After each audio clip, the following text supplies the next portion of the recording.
I'm taking a journey throughout the whole of Italy, visiting beautiful gardens everywhere I go. You come in and immediately you feel inspired. I'll be in Florence, where gardens grew from the Renaissance ideals. In every direction, you see balance, order, and harmony. And Naples, with unexpectedly intimate glimpses behind displays of astonishing grandeur. This is a peek at her bump, and I like the sense of what the butler saw. I'll be looking in on the gardens of the rich and the famous. Well, what's this one here? Mr. Clooney's place? Yeah, I can see why I might want to live there. As well as meeting local Italians growing some of the best food in the world. Very good. But my journey begins in Rome, the seat of emperors and popes, to visit gardens that are amongst the most flamboyant ever created in history. Tourists have been flocking to Rome for hundreds of years to feast on the astonishing architectural richness of its classical past. But many also come to see its great gardens, most of which originate from a brief but golden age of garden making. In a 50-year period from about 1550, there was suddenly an explosion of garden making. Extraordinary, magnificent gardens. And you have to wonder, why then? Why round here, Rome? And also, why gardens? To find out, I'm going to visit the most spectacular of the gardens from this period in and around Rome. As well as getting to know these iconic gardens, I'll also be exploring the lives and the turbulent times of the enormously powerful and wealthy men that made them. Now, the greatest wealth and power in 16th century Italy was not in the hands of bankers or kings, but of the church. The most powerful group of people in Rome of the 16th century were the cardinals, and they all had their eyes fixed on just one seat of power. And that was the papacy.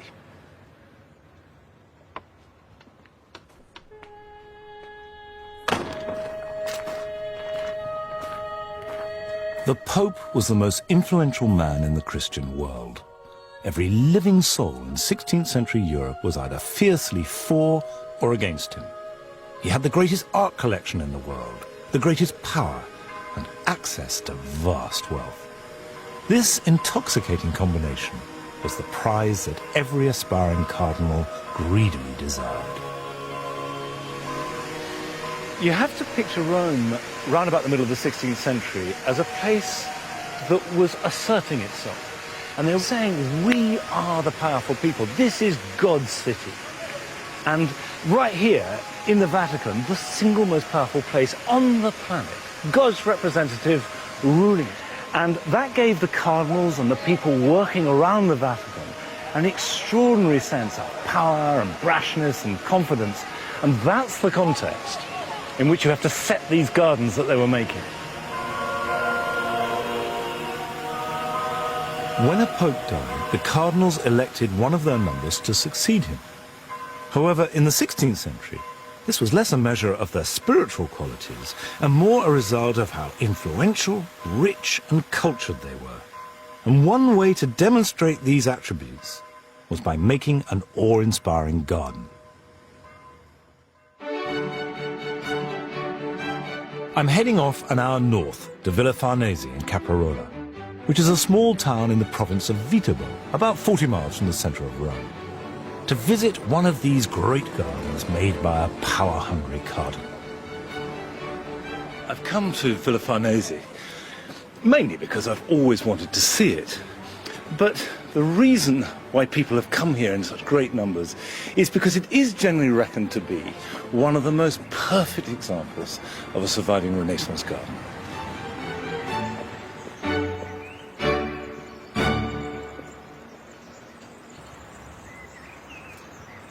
This was the home of Cardinal Alessandro Farnese II, of the distinguished Farnese family, whose grandfather was Pope Paul III.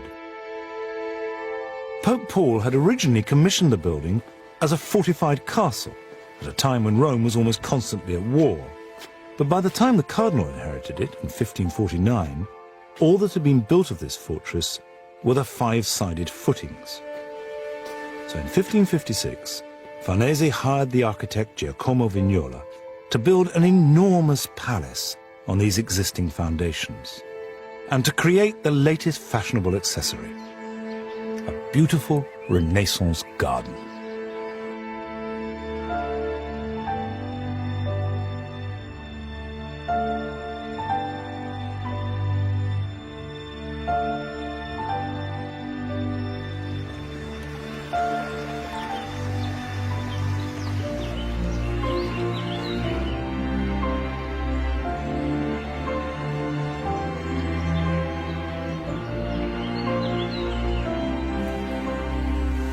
There's no doubt that we have this idea that Italian gardens are all formality, clipped hedges, green, at best very mannered, calm, stately type of garden, but at worst rather bleak, even hard and harsh compared to our love of flowers. And I think that's one of the things I want to know, is what were they like? How have they evolved? Now, is what we're seeing now a true picture of Italian gardens as they've developed through history?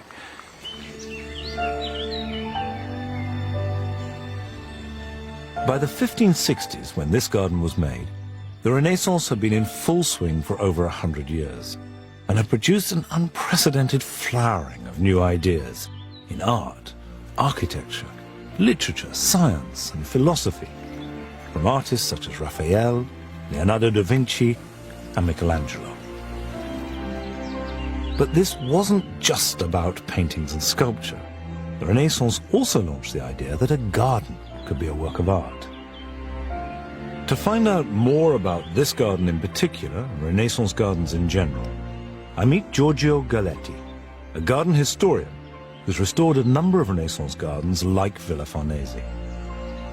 The ideas of order and symmetry and harmony were key parts of Renaissance thought, weren't they? Vignola used pure geometry, and also he designed this garden on pure geometry according to a square grid. Architecture, not only garden, should be based on pure geometry. The idea of the man should recreate the harmony of the universe. And it has to be very simple and very feasible to be understood by man. Right.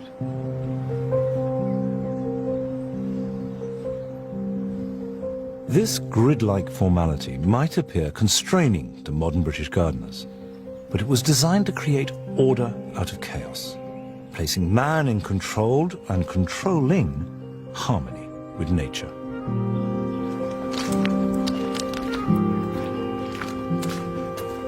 As you climb steep steps to the top of the garden, you leave the ordered formality behind and enter the Bosco, which was a wood designed for the cardinal and his guests to indulge in his greatest pleasure, hunting prey ranging from wild boar to songbirds.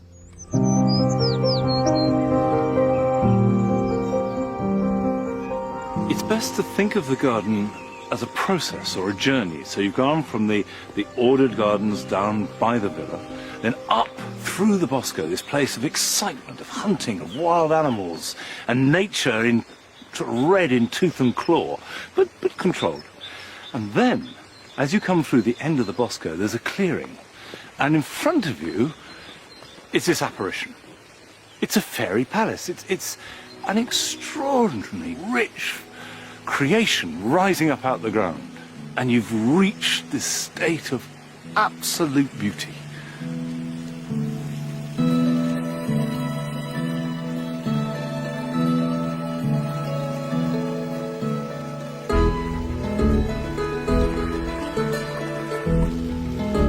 This is where Alessandro Farnese entertained his fellow cardinals, and anyone, and in truth that was everyone, that he wished to impress.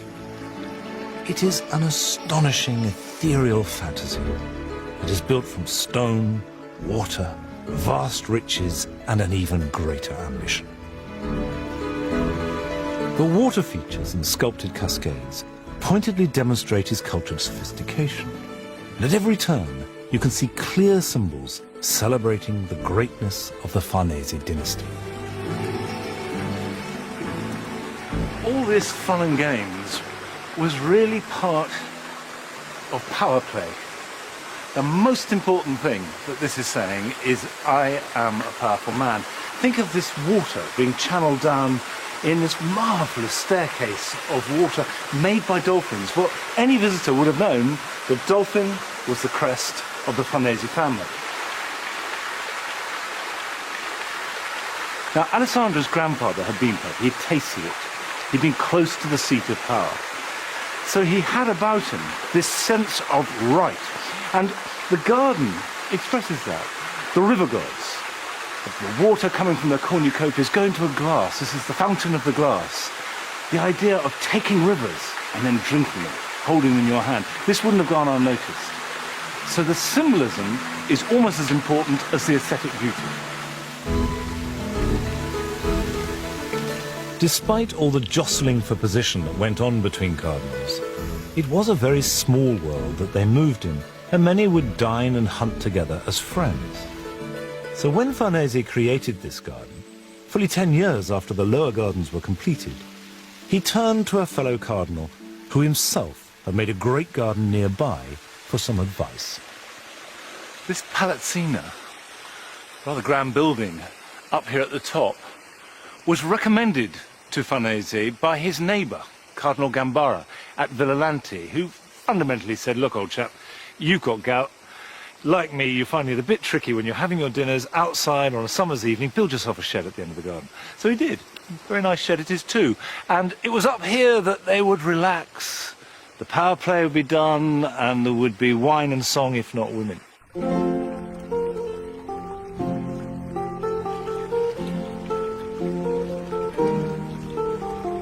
This garden is formed from an elaborate parterre of crisp box hedging, superb sculptures, and the delightful play of water. However, there is a notable absence of flowers of any kind. Yet according to Giorgio Galletti, Renaissance gardens like Farnese would originally have been filled with colour. There was a kind of symbolic flower garden, particularly a lot of lemon pots. When there was the fashion of the bulbs, all the cardinals and princes, they were in competition to buy the rarest bulb. Right. And if you talk to most people in England now, they will say, but there are no flowers. It's all just evergreens and shapes. And it's very beautiful, but limited. So what you're saying is that was never the case? Not in the Renaissance. There were jasmines, crocuses, lilies. That was very important for the Farnese family because it was in their coat of arms, and pots of small topiary in box. So what happened to all the flowers? Villa Farnese became abandoned and overgrown when garden fashions changed, and it wasn't restored until the 20th century. In many gardens like Farnese, the only planting to survive was the box hedging, which in fact was often not original. So restorers assumed that Renaissance gardens were flowerless. It is quite a shock when you realise that the image of the Renaissance garden is actually inaccurate. It wasn't like that. And that they wouldn't have used box, and it wouldn't have been green, and they would have had flowers. And when I came to this top section, I stood here for a bit thinking, well, I don't get it. I just don't feel any response to this rather flat open space and the green grass. It wasn't until I learned that actually it wasn't like this. It was full of flowers. It was like a physic garden with beds, with beautiful specimens that they were gathering and were being given as presents. When you think about it, why shouldn't Renaissance gardeners have enjoyed flowers every bit as much as we did? And I need to undo these preconceptions I have of Italian gardens as being all about shape and structure and form, and start to fill in the gaps with flowers and the pleasure of flowers, just like I have in my own garden. Alessandro died in 1589, just a few years after the Palazzina was completed. But his garden remained hugely influential, particularly to his fellow cardinals, vying to outdo each other with the magnificence of their gardens. The great outpouring of art and culture in the Renaissance, with its emphasis on harmony and order, was in part a reaction to centuries of chaos. Throughout the whole medieval period, Italy was a patchwork of warring states, and it had also been particularly devastated by the Black Death, wiping out a third of its population. So by the beginning of the 15th century, the Renaissance was inspired by looking back to the glories of ancient Rome, which until then had been almost completely ignored. So I am now heading 15 miles east of Rome to an archaeological site that had an enormous influence on the great 16th century burst of garden making.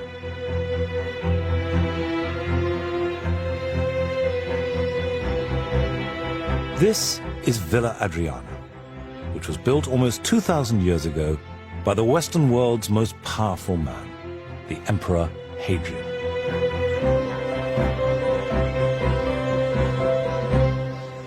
The reason I've come to Hadrian's Villa is not so much to admire the garden, because that hasn't survived 2,000 years. This hasn't been quietly growing for all that period, it's all recreated. But there is enough evidence, enough of the layout, to provide the spark that lit the fire for Renaissance gardens. And although you can go to Renaissance gardens and you can enjoy it, you don't need to know everything about it, it's just lovely. If you want to know the story and to understand it, you have to pick up the threads starting here in Hadrian's Villa.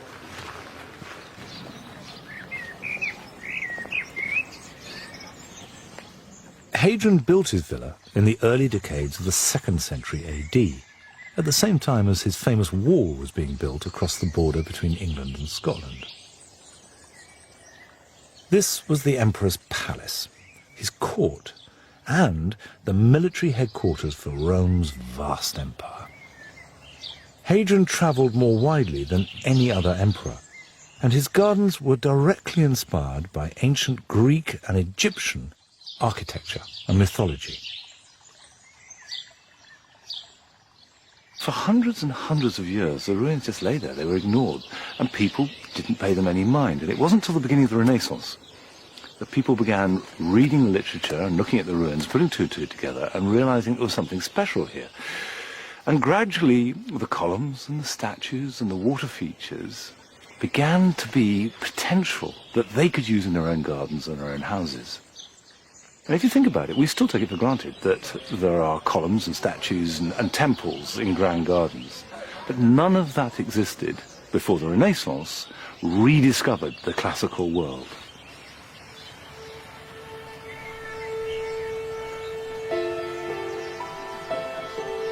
The part of this enormous, sprawling site that most excited Renaissance visitors was the Canopus, which was a long colonnaded pool with statues all the way around, culminating in a large banqueting hall with a great arched and domed opening.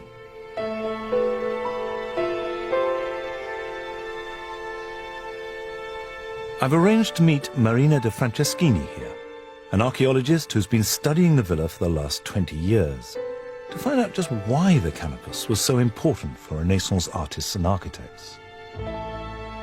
I feel like dwarf because if I think that here all the greatest architects of all times have come, Palladio, Pillo Rigorio, Leonardo, Michelangelo, Raphael, and everybody else. So but everybody was coming here to take inspiration, and also because they were looking for measurements. They were looking for the magic formula that would give them the perfect proportion of buildings. And also they were trying to understand the secret of building a place like this that is still standing after so many centuries, 1,000 years of neglect.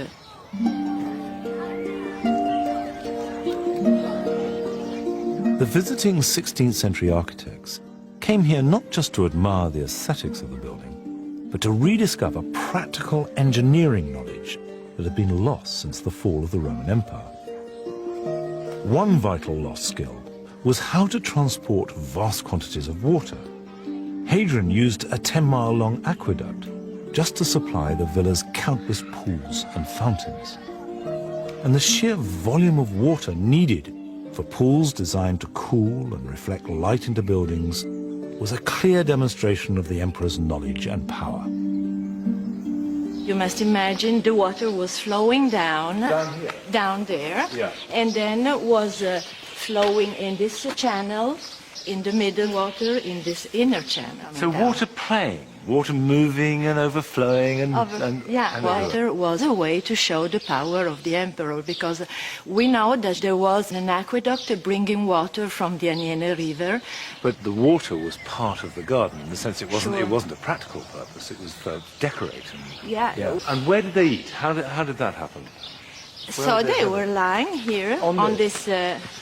So you lie on top of here. Yeah, you must imagine that there were cushions, So pillows. You see, you do it elegantly. Yeah, and then there were the servants bringing food, But there was- bringing drinks. And also, I believe that over there was a place for the emperor, because that was the best place.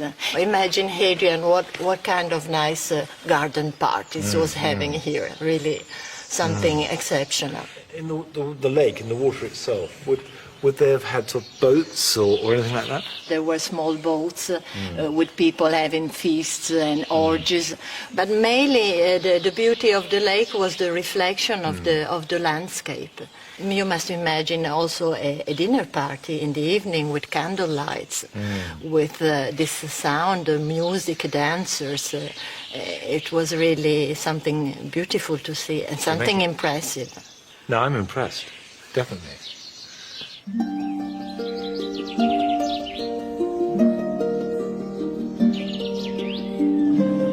Now, round the back of these seating areas is a doorway, and the public aren't allowed in here, but they've let me in because it leads to the emperor's private quarters, and presumably there were guards in here.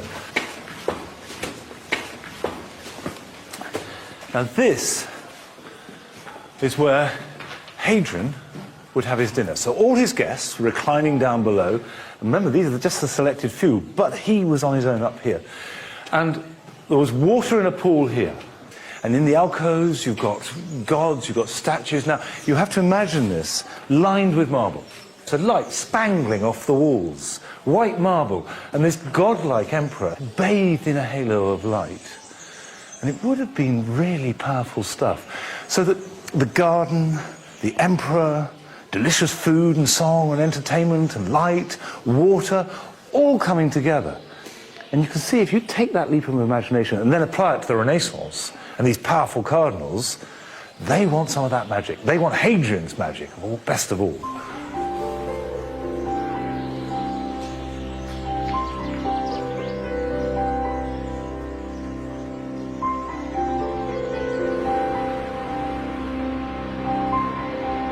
"1,400 years later, one man set out to recapture the emperor's magic with his garden, or even to outreach it.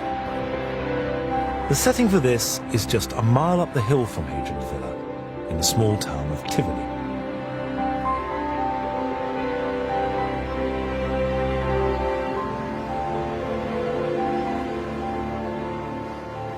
The garden I'm about to visit was made by the most powerful, the most ambitious, and the richest of all that pack of powerful cardinals that were milling around the papacy. And he was given the governorship of Tivoli as a reward, but it was a double-edged sword because it kept him out of Rome. And he poured his wealth and his ambition and, to some extent, his frustration into his garden. This man was Cardinal Ippolito d'Este, and his garden harnessed water and made it dance and perform like no other, before or since.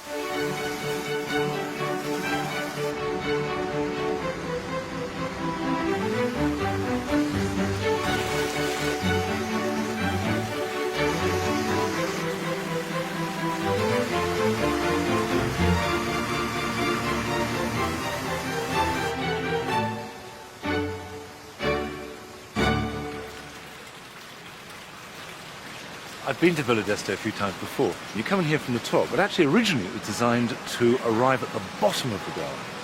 And then the visitor would slowly climb up this hill, amazed at all the wonders they were seeing, and thoroughly puffed by the time they reached the top. And that's how it was originally designed, so that it would unfold and reveal itself. And by the time you reached the top, which is where the cardinal would have been, you were in a state of breathless awe. Cardinal d'Este had vast wealth and an overwhelming desire to become pope. When he failed in his first attempt in 1549, he hired Rome's most distinguished architect, Piero Ligorio, to create the biggest and most ambitious water garden since Hadrian's Villa. Ligorio demolished whole streets to make room for the garden on the steep hillside, and built a sophisticated system to bring water from a nearby aqueduct. In today's money, all this would cost a cool £100 million. But this wasn't just a matter of D'Este displaying his wealth and artistic taste, although it was certainly that. He also intended to impress visitors with the depth of his scientific knowledge, and these were truly astonishing feats of hydroengineering.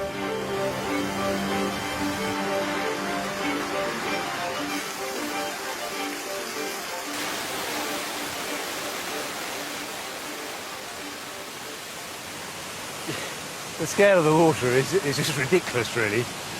Miles over the top. But what D'Este did was rechannel the water supplying a town. It took a third of the town's water supply, to make his garden. So having done that, then he was determined to do something big with it. So you have this enormous hydrotechnical display.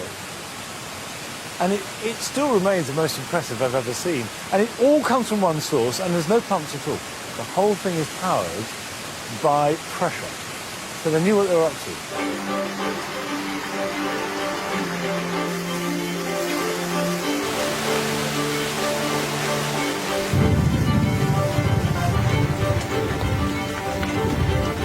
By studying Villa Adriana, Renaissance architects rediscovered ways of taming water that had been lost for 1,000 years.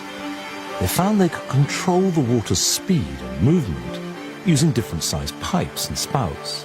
And with this new knowledge, the artistic ambition of gardens rose to new and astonishing creative heights.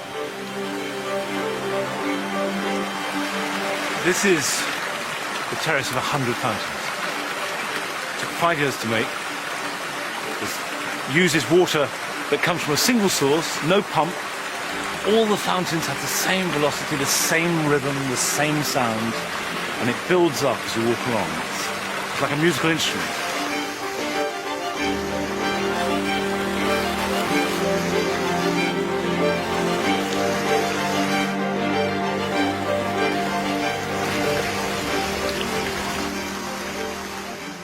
Now, poor old Cardinal D'Este, he hardly saw this. It took 5 years at the end of his life, and then was completed.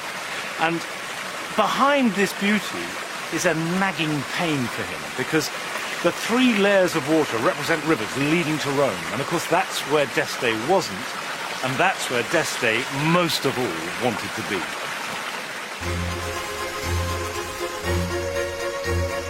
In the 2 decades it took to construct his garden, Cardinal D'Este made 5 failed bids for the papal throne. With every setback, his garden got grander and grander, and the coded messages it sent out became ever more pointed. The waters of the 100 fountains flow down here to a piece of the garden called Rometta. And the story behind it is that the Pope forbade Cardinal D'Este to build a palace in Rome because he knew that he would challenge his power. So D'Este petulantly said, OK, if I can't have my palace in Rome, I'll have Rome in my palace. And so he's built a model of Rome. Rometta was originally more than twice its current size, but most of it was demolished in the 19th century. However, in the 16th century, D'Este's guests would have been able to see an elaborate model encompassing the whole of Rome, and thus the power of the papacy in his garden, with its own pantheon and a Colosseum. And they certainly would have understood the message intended by this statue of Romulus and Remus, the founding fathers of Rome. I think what this garden really displays, they didn't really go for meditative calm or obvious floral beauty in the way that we do. What they wanted were fun and games. They wanted drama, and apparently this was D'Este's favourite bit of the garden. And he used to put on theatrical performances here, and there were all sorts of things going on. There are fountains, there's allegory, there are people prancing about, dressed up, no doubt. The whole thing is busy with drama, and that's the way they liked it. The simplicity, symmetry and harmony of early Renaissance gardens were being replaced by a new fashion for the dramatic. Gardens now engaged and entertained the visitor with spectacular and highly theatrical displays. And there was a new spirit of playfulness, with a constant intent to surprise and delight, typically with water jokes, designed to give you a good soaking when you were least expecting it.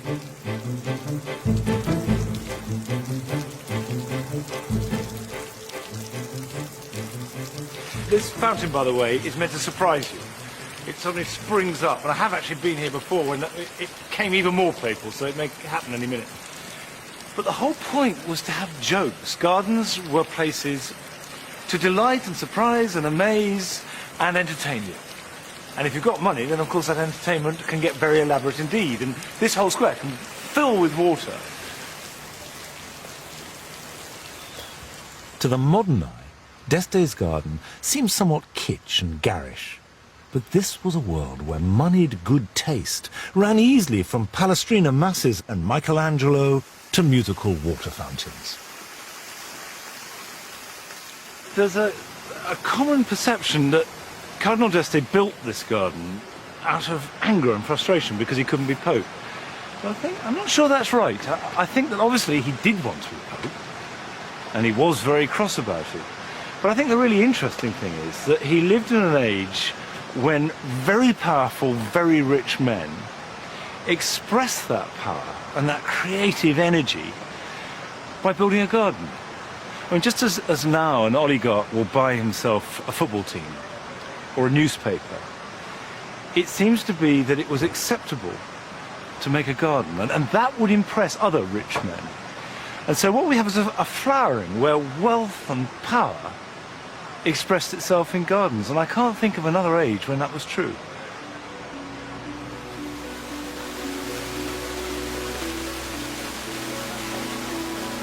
Despite all his wealth and all his power, D'Este ran up huge debts creating his garden, and he never did become Pope.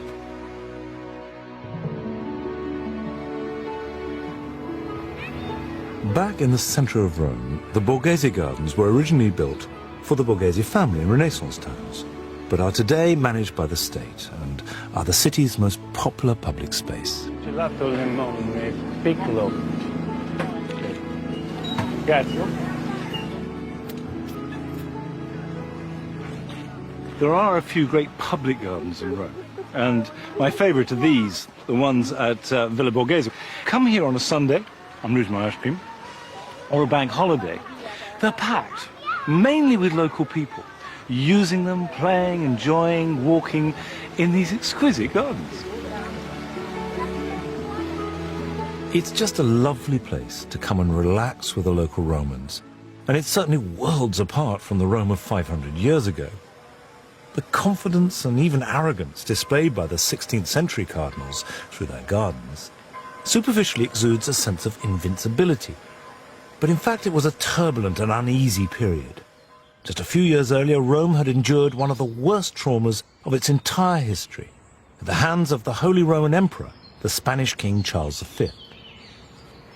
It's all too easy to build up this picture of high Renaissance Rome as this glorious place, untroubled, with great and grand men in control.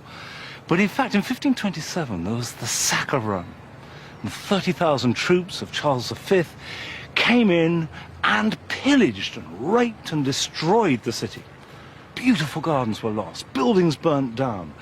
And that wasn't just a loss of material, it was a crisis of confidence. And all these great cardinals and leaders with their money and their power knew that they could lose the whole thing at a stroke. Life was very tenuous. And the next garden I'm going to tells that very vividly and graphically, all in a relatively small garden, tucked away in woodland.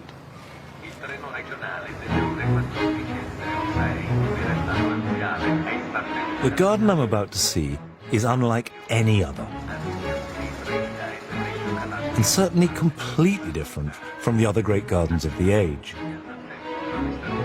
To get to it, I'm heading back north again to a small hilltop town not far from Caprarola called Bommazzo.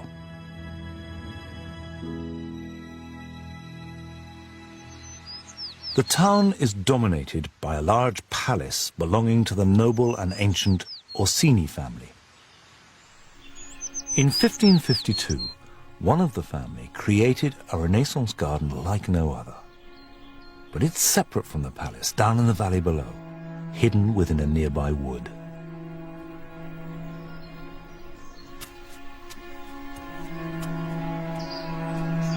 This is the Sacro Bosco, or Sacred Wood, and everything about it is completely different from the other great gardens of the period. Harmony and symmetry are replaced by twisting pathways. It's full of fantasies and visions that loom out of the trees. And for an age that believed absolutely in goblins, ghosts, and woodland sprites, they are spiced with real horror.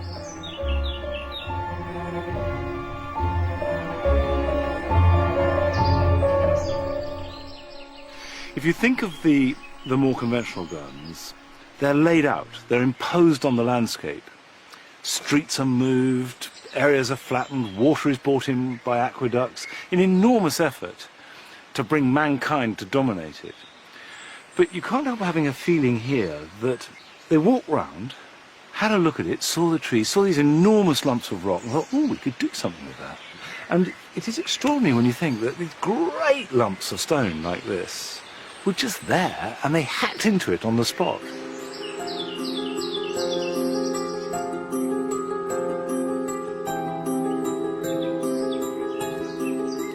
The Sacro Bosco was created by Duke Vicino Orsini.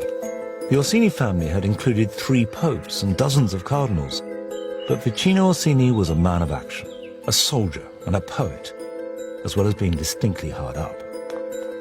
He married into the wealthy Farnese family, which did enable him to make the garden, but his resources remained limited. However, although his garden lacked in elaborate engineering or architecture, he loaded it with anarchic riddles and visual puns, which no one has ever fully deciphered.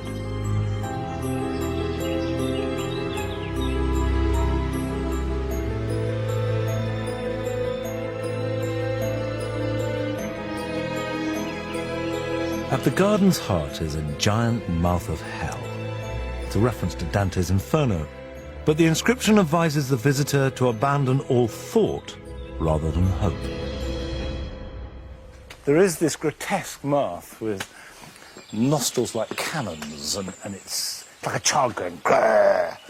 And then when you go inside, it's rather charming. It's like a little picnic house. And you can imagine the Duke and his chums coming down here and having a bottle of wine and some cheese in this cool, rather elegant room. There is a building in the garden, a solid 2-story house, but it leans drunkenly into the hillside. It has been suggested that it symbolizes the collapsing fortunes of the House of Orsini.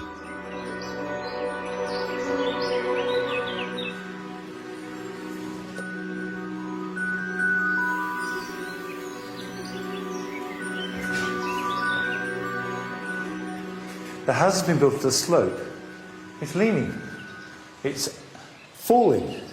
And certainly the 16th century visitor would have appreciated the pun on house, household, family, the name, at a tilt. And of course one of the ironies is that this falling, leaning house is still standing strong after 500 years. Try and stand up, and I get the wobblies. It's really weird.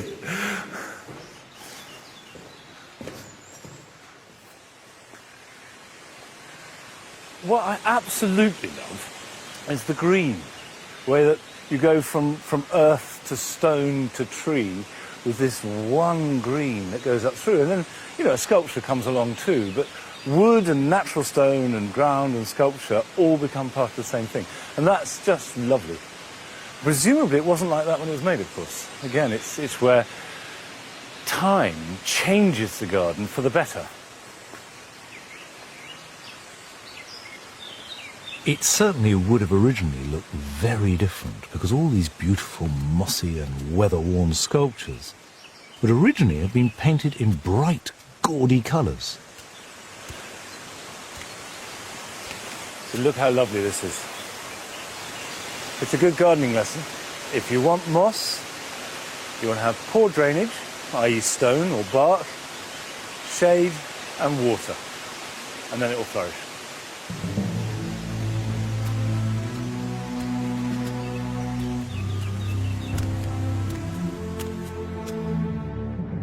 Orsini was a soldier of fortune, a mercenary, fighting for the Pope amongst others.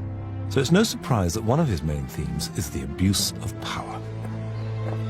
Here, the colossal figure of Hercules takes his righteous, if disturbingly rapacious, revenge on Cacus, who has stolen his cattle.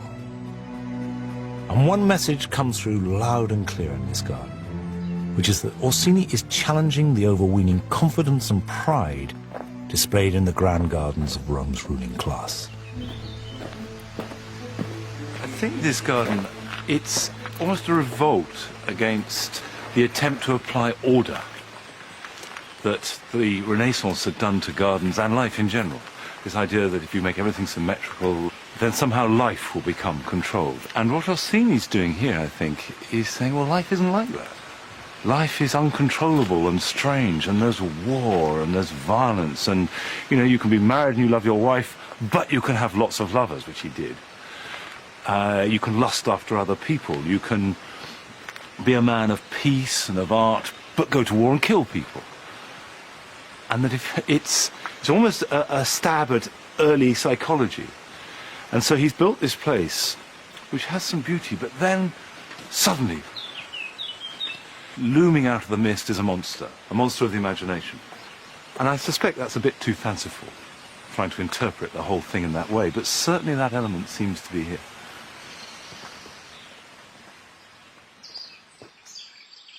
In the end, Bermazzo remains an enigma, and rightly so.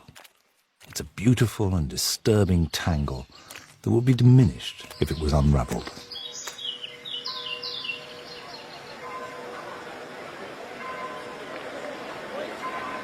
Bermazzo's eccentricity was a reaction against the pretension and pomp of the cardinals, and they were becoming political loose cannons, hell-bent on creating increasingly ostentatious gardens.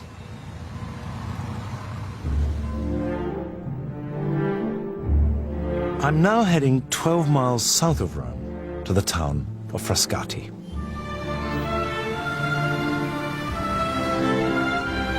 Its cooler climate made it a popular spot for the cardinals to escape Rome's burning heat and build their summer villas. And this, of course, meant making gardens. But there was a major problem: insufficient water. The fashion for ambitious water features, like those at Villa d'Este, were literally running Frascati dry. And the battle over water rights that followed was highly unchristian. We think of cardinals as being good men, holy men, but actually power corrupted them spectacularly throughout this period. And some of them were warlords, they were murderers, they were robbers. Every venial sin they could commit, they had a go at it. And in fact, they used to scupper each other's gardens by destroying the water supply. If you couldn't have water, you couldn't have a decent garden.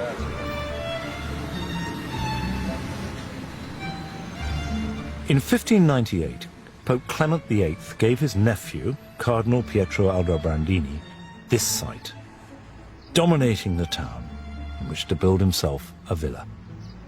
And critically, he also provided the money, 50,000 scudi, or £5 million at today's value, to fund a brand new aqueduct that gave the town a reliable water supply, but only after the garden had taken its fill.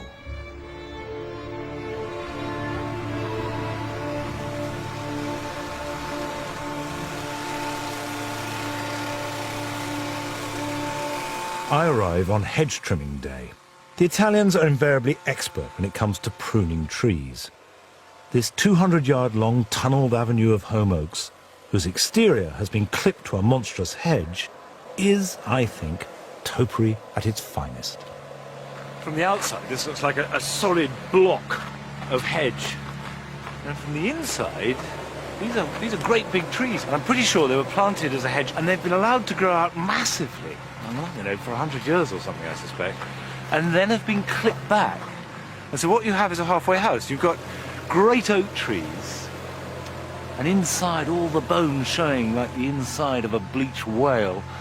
And then on the outside, this box front of foliage. And only time will bring this. Only time and neglect can make something as beautiful as this.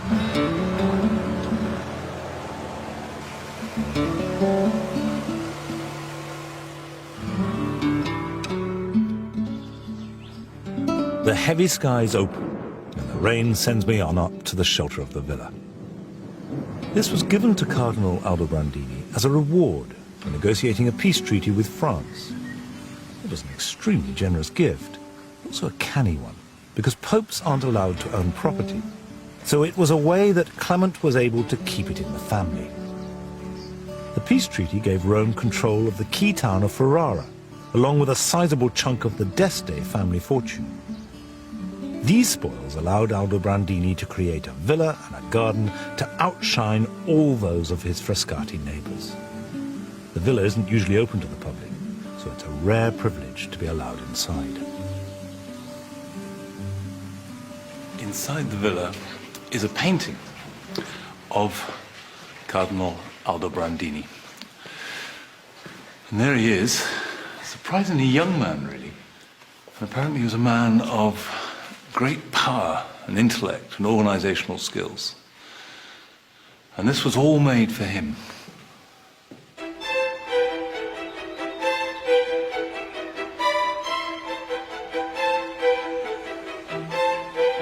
By the time that Cardinal Aldobrandini came to build his villa, a new movement had replaced the Renaissance.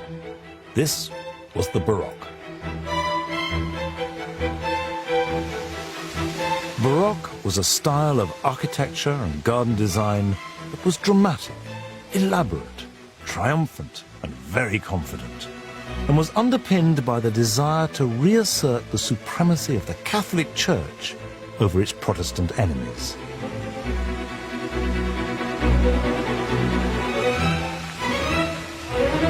One of the interesting things when you look at gardens is that you obviously do your homework. You see photographs, you look at books, but nothing prepares you for the reality.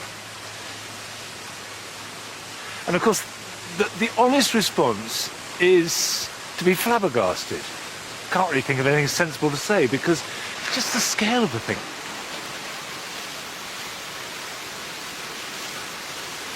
Whilst at first glance the Water Theatre might seem to be decorated with a series of anonymous mythical characters from classical Rome, it is in fact a celebration of papal power and the Aldobrandini name.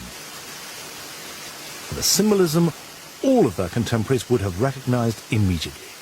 Sir Atlas, bearing the world on his shoulders, represents Pope Clement. And at his feet, triumphantly rising out of the sea, is the heroic head of Hercules, symbolizing Cardinal Aldobrandini.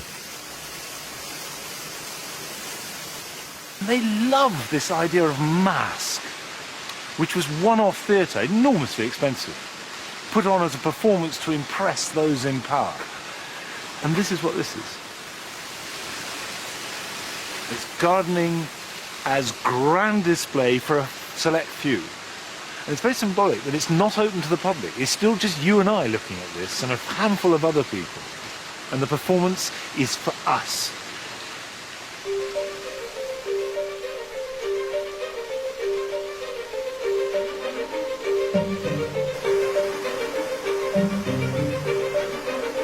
Above the Water Theatre, a cascade flows and bounces down steps to the balustrade below, with a tall pair of columns flanking it.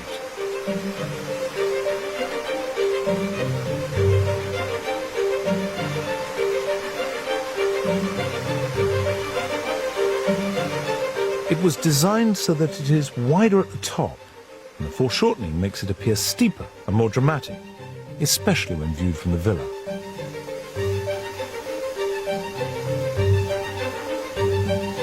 Pietro Aldobrandini and his guests would look across and applaud the water spiralling down the columns into the balustrades either side of the cascade, and then down into the theatre as a performance and spectacle as dramatic and entertaining as any opera.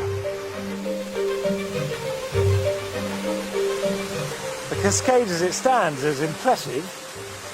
It's a roar of water coming down, but actually it's only half the action, because the two columns at the top have got spirals.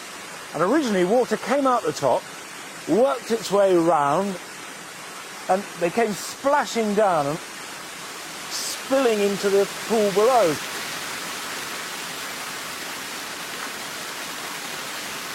So you had the central cascade, you had the spirals at the top whizzing around like firecrackers made out of water, and then the banisters coming over the edge. So the whole thing was wildly over the top, very kitsch, and probably really good fun.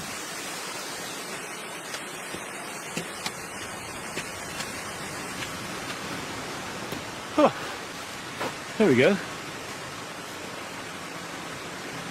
You see the channel that comes round is really quite big. So quite a lot of water would come down here, picking up speed as it went, throwing light onto the mosaic, and coming down to go down the balustrades. And the important thing is that you have that fantastic aspect of the villa, but they have a brilliant view of what's going on, particularly from the top, which was the viewing platform for the Cardinal and his friends. Because it wasn't just the theatre down below they wanted to see, but also this. Up here, on this level, is as much again, if not more.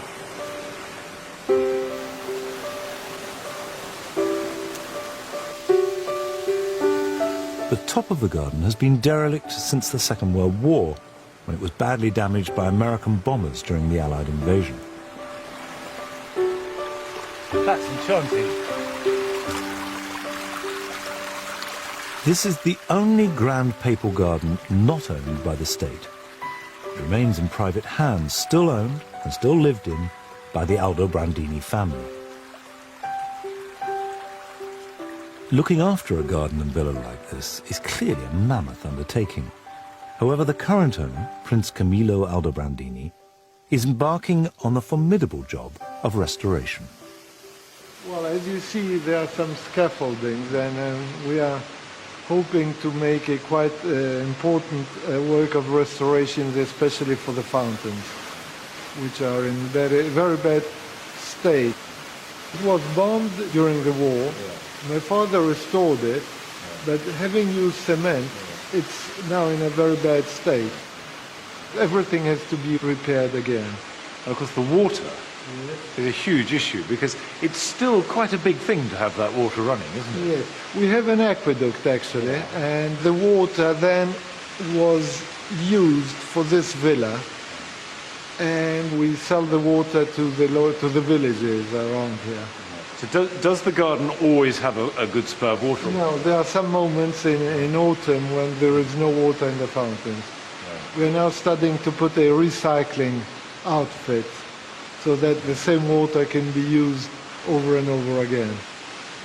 And to what extent would you ever consider restoration to a particular date? Are you putting the garden back to the 16th century? Or? I wouldn't. It would be a pity to cut down trees. In the Italian mentality, these countryside villas were usually a repetition of urban houses. And so they didn't want to have too many trees. They just wanted to have it a house and very low gardens and statues. And presumably some things have been lost from this. Yeah, there were statues all over this balustrade, and they were taken by Napoleon. Napoleon took all the statues and belongings of his brother-in-law and his brother-in-law's brother, which was my great-grandfather. And he said he would pay them after he would come back from Russia. Unfortunately, things didn't turn out as planned. Not quite. It's a very good story.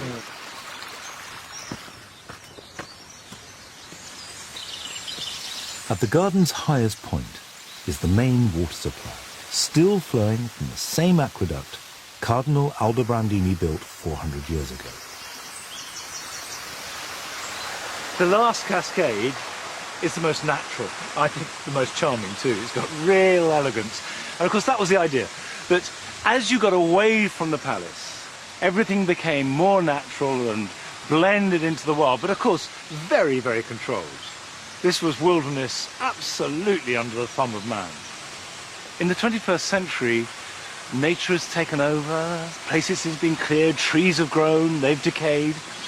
And because it's a private garden, it feels intimate. It feels that you're seeing something very personal.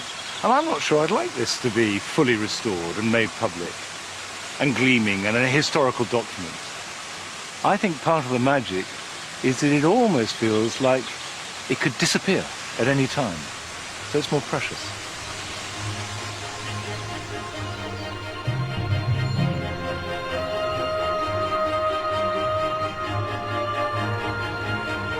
Villa Aldobrandini is still astonishingly grand, but age has given it an air of engaging scruffiness that I think makes it all the more charming.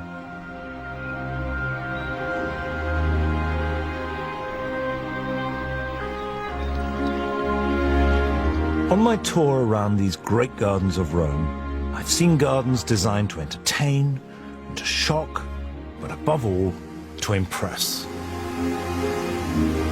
And how they succeeded, although not perhaps as they intended, as they continued to impress and influence gardeners and tourists for the next 400 years. And it remains an astonishing thought that they were all made within such a brief period of time. During this 50-year period at the end of the 16th century, the cardinals were vying with each other for the papacy like dogs in a pack. And the gardens that they were making were not for a love of plants or horticulture as such. They were primarily to impress each other, to show their power in order that they could become the Pope themselves. And the irony is, of course, that none of these great garden makers ever made it to the top table. But what they left behind were not so much a piece of history showing how powerful they were, but a set of some of the most beautiful gardens the world has ever seen.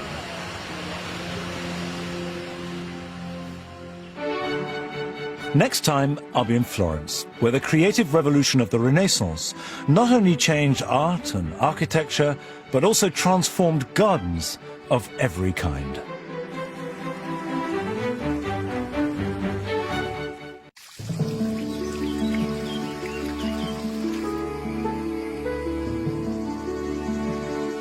I'm on the second leg of my trip around Italy, exploring the country's loveliest and most influential gardens, and the ideas, landscape, and history that shaped them.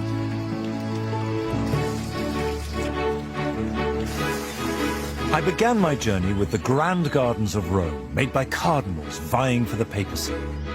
I'm heading south to Naples, where the sun has inspired gardens of poetry and romance. That's just lovely. And right up to the north of the country, where the gardens are magnificently dramatic. I am actually genuinely lost. This time, I'm in Florence, where the creative flowering we now know as the Renaissance promoted for the first time in modern history the idea that a garden could be a work of art. In every direction, you see balance, order, and harmony. I'll be visiting both public and private gardens in order to find out what it is about them that still has such a powerful resonance with us today. It does feel like the most extraordinary dramatic gesture to have at the bottom of the garden. I'll also discover how British and American garden makers reinvented Renaissance gardens at the beginning of the 20th century, spreading the myth that they were always a flower-free zone. It's all the same colour, and yet building this symphony of green. In the 15th century, the Tuscan city-state of Florence became the artistic and intellectual centre of the Renaissance, which was a profound artistic and cultural revolution that over 2 centuries took medieval Europe into the modern era. Florentine artists like Botticelli, Michelangelo and Leonardo, and architects such as Brunelleschi and Vasari produced some of the most glorious art and architecture the world has ever seen. The Renaissance also developed the concept that had lain dormant since classical times, that a garden, just as much as a painting or a piece of sculpture, could also be a profound artistic expression. In the 15th century, there was this extraordinary flowering of art and science and literature. And from that came this idea that gardens could be places that were beautiful in their own right, that expressed power and pleasure, as well as just utilitarianism. And it does seem to me extraordinary that 500 years later, we're still finding those gardens have something in them that is deeply attractive to us. And if you want to discover what that is, and what Renaissance gardens were all about, then you need to come here, to Florence.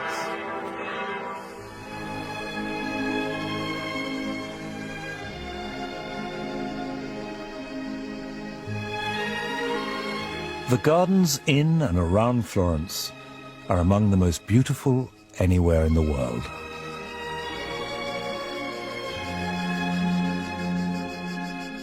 Whilst they were all created as works of art, they were also deliberate expressions of power, wealth, and learning. And the gardens made during this period inspired a 20th century Renaissance revival. It was taken up enthusiastically by the expat community in Florence, and then by the rest of the world.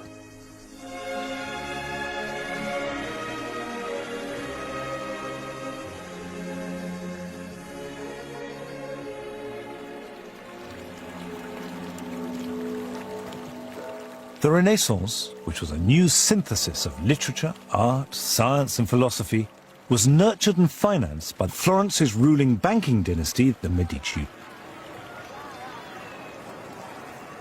The development of the printing press led to the spread of ancient texts that in turn inspired artists and philosophers with ideas rediscovered from ancient Greece and Rome. At the same time, the Medici were growing ever richer as the Pope's banker, and they fostered a creative home for the greatest artists, thinkers, and architects of the day.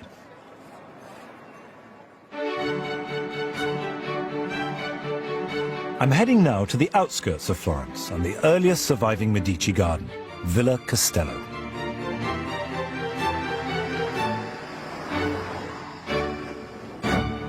The garden at Villa Castello was begun in 1537 in the later or High Renaissance and has been restored to pretty much its original condition.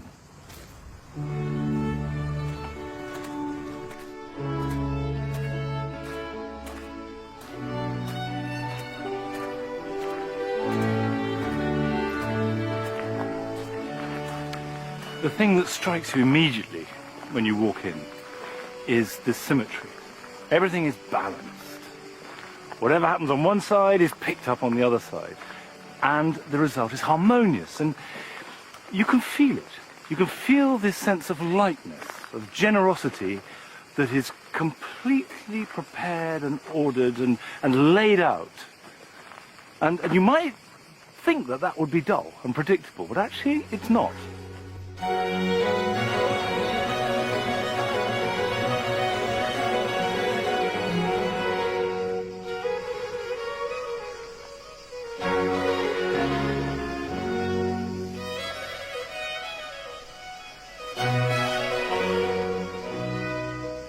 Villa Castello was the home of Cosimo de' Medici, who became head of state after the murder of his relation Alessandro at the age of just 17. Cosimo was an austere and ruthless man, but under his rule the glory of the Medicis in Florence reached new heights. However, in 1537 he was hardly more than a boy, and Florence was in a state of turmoil. Yet one of his first acts was to commission these magnificent gardens, attached then to a relatively modest villa. To understand why Cosimo would stake so much on a garden, I met Giorgio Galletti, a Renaissance expert who oversaw the superb restoration of these gardens. Why was this garden made at that time? What was the impetus to do it? You have to think that this had also a symbolic meaning. The layout is a kind of symbol of this new order after 30 years of confusion, of fights, of bad economic conditions. They call it buon governo, this good government. The Medici really are the only one who can provide prosperity and happiness to Tuscany. In what way does it exemplify the High Renaissance garden? I think the layout. It was divided in 16 compartments in perfect geometric shape.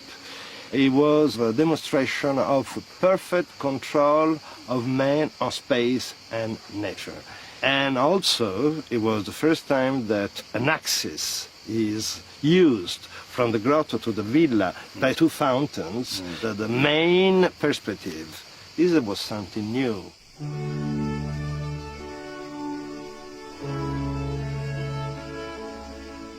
So Cosimo commissioned the sculptor Niccolo Tribolo to make a garden that would be a display of his sophistication and power, that he could then show to visiting rulers and ambassadors as a clear demonstration of his wise and strong government.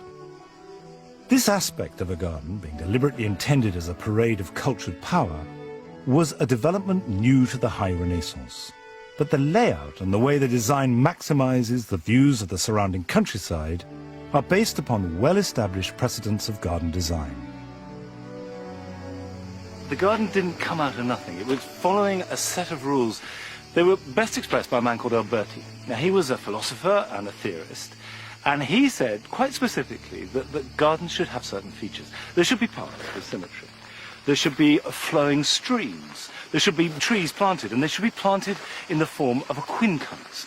Now, quincunx is where you have, and I can show you this really easier than telling you, is where you have your trees planted in a row like that, and then you have another matching set, and then you plant one in the middle. And what it means is, as your pattern builds up, like that, you have that direction, you can have them in this direction, you can have them in that direction. And you can see this really clearly here. So down there you can see a line of trees, along here you can see a line of trees, along this axis there's a line of trees. And the whole point of that is in every direction you see balance, order and harmony.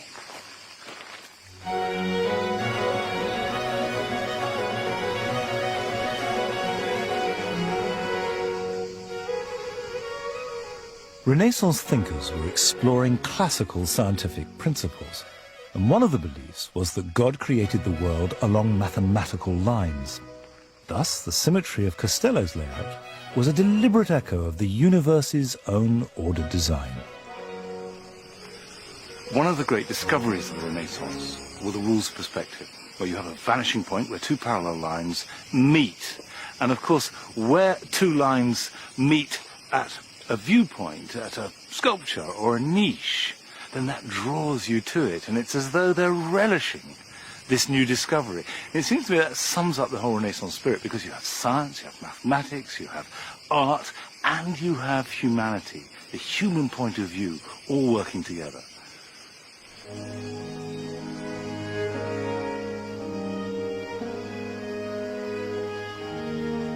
There is a modern assumption that the Italian gardens of the Renaissance were dominated by a single colour, green. Yet Castello is, and was from the very first, full of flowers. But when Giorgio Galletti started the restoration work, nearly all the original plants were long dead. So he had to do a great deal of detective work to find out what grew here 500 years ago. From my research, I realized that in the parterre there were dwarf fruit trees, and we started to reintroduce these dwarf fruit trees. And also there were flowers, and particularly herbaceous, because they could flower in summer. The picture you're painting is much more complex and interesting, really. There were more than 600 bushes of roses. Jasmine, Grand Duke of Tuscany, was collected here. So this idea that Italian gardens are just green with statues and water features is at best incomplete and actually a myth, really. Yes, it's a stereotype. Yeah.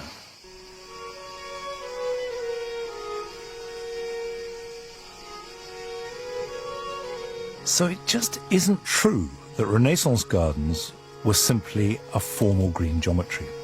Villa Castello, like every other Italian garden of the period, was richly floriferous. And with the discovery of new worlds, new species were starting to come into Italy, instigating a great resurgence in the science of botany. Giorgio has found letters from Cosimo, revealing his own personal passion for roses, jasmine and citrus. In fact, some of the 130 different varieties of citrus in today's garden were propagated from Cosimo's original plants. Here is a man, not just with the money and the power to collect interesting, expensive things, but a learned man, applying that knowledge to botanical and horticultural affairs. And I think that's really telling about the whole Renaissance spirit. Every account of Cosimo describes him as an exceptionally remote figure, with a penchant for extreme violence. But the respect he demanded as a ruler depended as much on the evidence of his learning and culture as his ruthlessness. To this extent, the garden was all part of his control of the state. When the visitor came up here into the grotto, the first thing they would have appreciated was the cool. There would have been water everywhere. Water in these enormous basins and from the floor and running down the walls. But they would also have seen these animals, that extraordinary great menagerie of animals. So you have here things like the dromedary, which refers back to Lorenzo the Magnificent, who was given one by the king of Egypt. You have the goat, because Cosimo's star sign was Capricorn. Up here there's a rhinoceros, and that refers to Alessandro, Cosimo's predecessor, who was a tyrant, killed people. And this is all about Medici power. Some of it positive, some of it benign, but power. The garden at Villa Castello was one of the first and most influential of the great wave of Italian garden building that took place in the second half of the 16th century. And its superb restoration means that it's the nearest thing to a true Renaissance garden that exists in Italy today. When I first came to the garden, I thought it would be formal and symmetrical, but perhaps a little bit austere, and even empty in places. And it absolutely is not like that at all.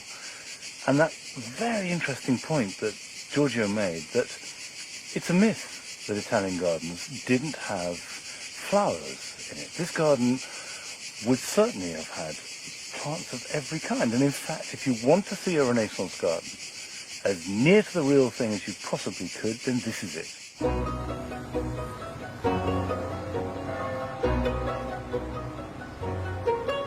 Castello was the first garden Cosimo made, but not the last. Whereas that had been a private show of his public power, in 1550, when he was still just 29, work began on a garden that would dwarf Castello, which was to be a much more public display of his private passions. Whilst work was still underway at Castello, Cosimo started another garden. Now this time it was right in the middle of Florence. It was much bigger, and it was different in a number of ways, not least that it was intended from the outset to house and display his huge collection of sculpture. The traditional seat of Florentine rulers was the Palazzo Vecchio in the center of the city. But in 1549, Cosimo's wife, Eleonora of Toledo, bought the Pitti Palace just across the river and rebuilt it on an enormous scale. It's not normally open to the public, but I've been given special permission to take the elevated corridor that Cosimo had made in 1564, linking the Pitti Palace to the newly built Uffizi, just so he could walk privately across the river, secure from and unseen by the jostling crowds on the bridge below.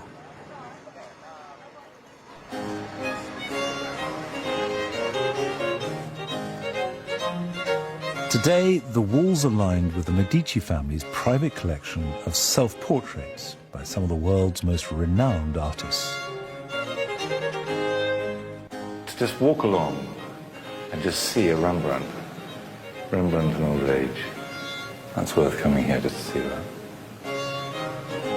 At the end of the corridor, a door opens into the most ambitious of all the Medici homes. the Boboli Gardens.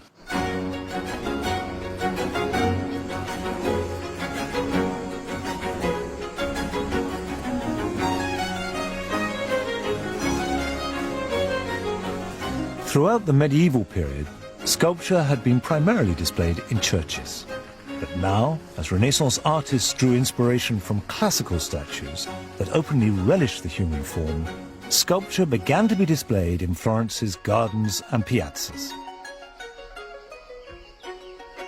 One of the most opulent displays of sculpture in the Boboli Gardens is the grotto, designed in 1582 by the Florentine architect Bernardo Buontalenti for Cosimo's son, Francesco. In its heyday, the grotto's marble sculptures and walls of volcanic rock, shells and quartz would have shimmered beneath cascades and jets of water.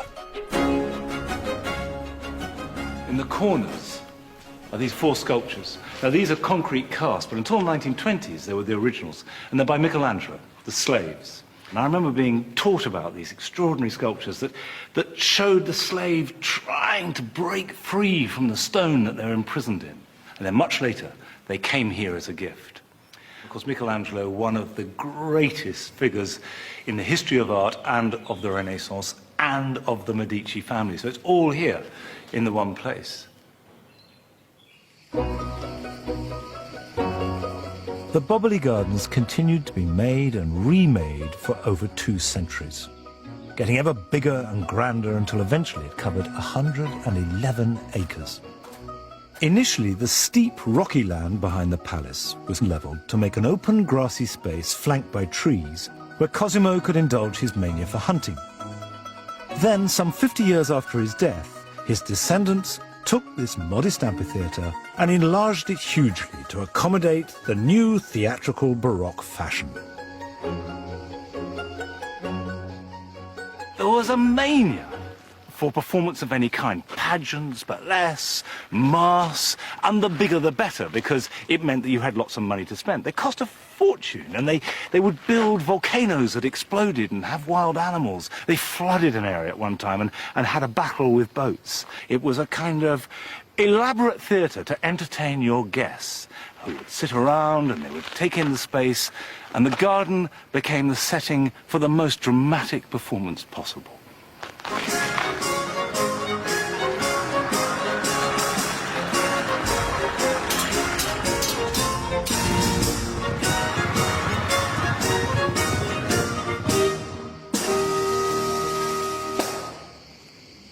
I met the director of the city's museums, Cristina Accidini, to find out more about Boboli's grand masks and pageants. It does seem that there was a big change in style when Cosimo went from Castello to Boboli. What instigated that? The garden is more and more the setting of public events. They were recorded, admired, and spoken about all over Europe. We have wonderful statements from the Venetian ambassadors that were very careful and exact in their reports, and they were describing magnificent festivals. Was this a new development, that gardens could tell these stories? Yes, it is a significant watershed in the history of gardening. There were political meanings in them. The gardens is part of a propaganda expanded program. Well, what instigated that? What prompted it? The Medici, and especially Cosimo, were the rulers of Florence, and they were keeping peace thanks to their power. So people should support power, and in return they get peace. That's, yes, more or less that's right. The meaning, the So deep meaning of it. Yeah.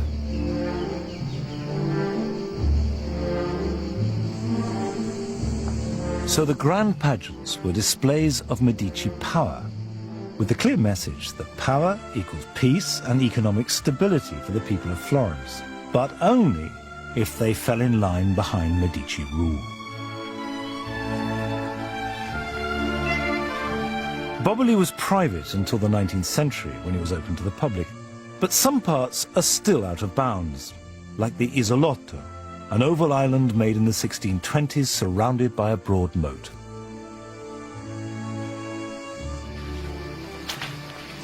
public aren't allowed on this island, so I've been let in as a treat. It's clearly seen better days, but it's still rather wonderful, and it did have a different origin completely. It was a rabbit island. You keep rabbits and chickens on the island, perhaps there'll be an aviary as well, and it'd be protected by a moat of water, and in that you'd have fish, so you had plenty of dinner stored at the bottom of the garden. And then when they bought the obelisk and put that in the amphitheatre, they moved this, which was already there. So this is the original decoration. And you can see the enormity of the scale would have fitted into that space. Here it's very strange, isn't it? I tell you what I like about this. It does feel like the most extraordinary dramatic gesture to have at the bottom of the garden. Bit scrappy, feels a bit unloved, but it is an amazing piece of garden theatre.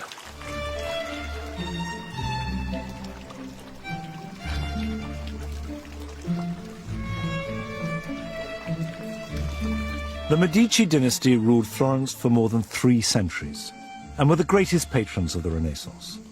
They'd also been instrumental in establishing the concept that a garden could be a work of art, as well as playing an important role in confirming their wealth and power.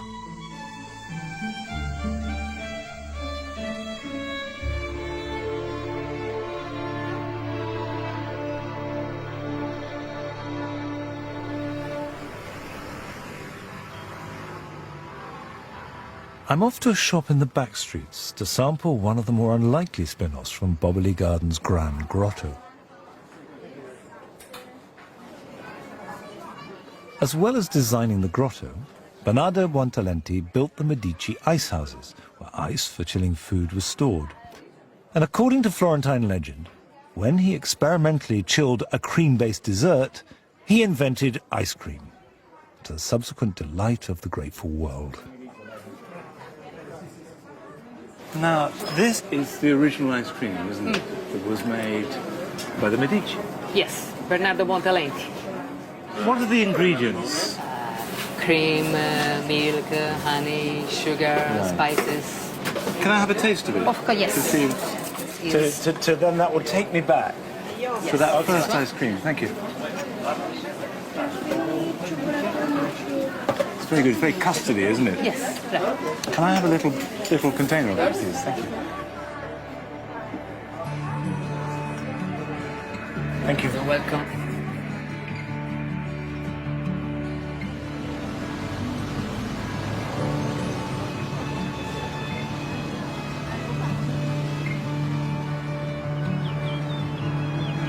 The next stage of my journey will take me and the Renaissance rulebook right into the 20th century.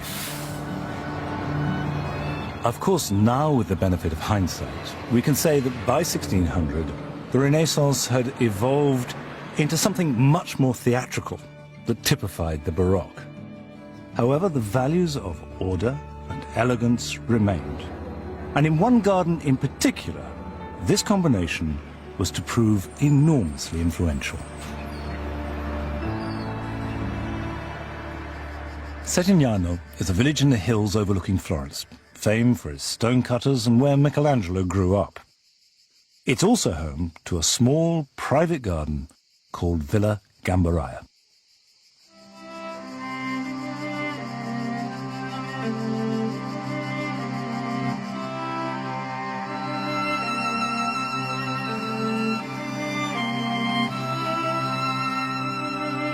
Gambaraia is a 3-acre garden built on top of a ridge by Andrea di Lapi, a wealthy silk merchant between 1619 and 1680. Although its creation came 150 years after Alberti wrote his Renaissance garden formula and is very much a Baroque garden, Gambaraia still holds true to Alberti's basic rules of order, symmetry, and a clear relationship with the Tuscan landscape around it. Running the whole length of one side of the garden is the bowling green.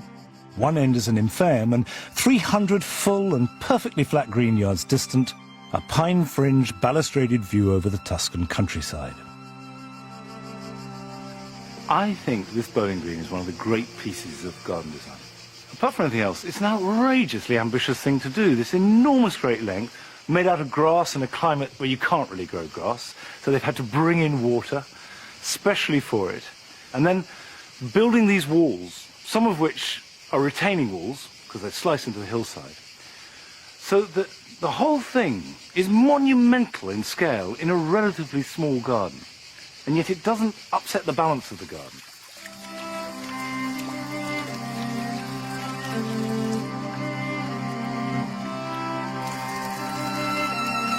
Gambara was admired from its creation, but it was only at the turn of the 20th century that it would come to act as a kind of muse to a new generation of garden designers, as the idealized version of what a Tuscan villa might be.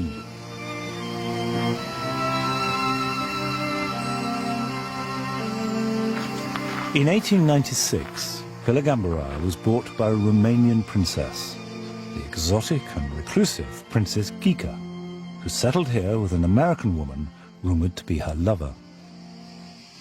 She married this Albanian prince who was a bit of an adventurer and certainly never appeared here at Gambara. And Princess Ghica's affections were directed towards her female companion, who was wonderfully called Florence Blood. Now, Princess Ghica apparently was a great beauty, but her looks went, and she never appeared in public without a veil. In fact, she hardly ever appeared in public at all, and people would just get glimpses of her through the window. But the one thing she was obsessed by this garden. By the end of the 19th century, the formal parterre had become a vegetable plot, and the princess embarked on a major restoration and remodeling of the garden. To get an idea of the extent of her impact, I met up with Mario Bevilacqua, professor of architecture at the University of Florence, and an expert on the garden's history. This map is what we call a cabreo, the land survey of the Gambaraia. It can be dated to the beginning of the 18th century. It's a very important document because it gives a true representation of what the property looked like, the agricultural fields and the gardens, the layout of the gardens, and the villa itself. Were people concerned that she was going to ruin a historical... No, absolutely not. I mean, she was not ruining anything. She was enhancing the property and she was restoring it to its former beauty. And she knew how it was, but then she wanted to recreate something which could convey a stronger idea of an idealized Italian formal garden. And this is what she did out here.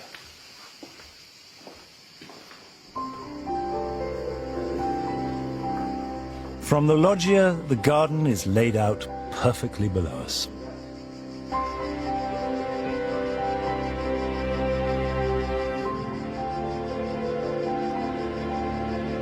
Princess Ghica kept the symmetry of the original 17th century layout, but replaced the ornate box broderie pattern with 4 pools, and the isolotto at the end with a green theatre, completely transforming the garden. She is said to have swum in the pools, but only at night, safe from prying eyes.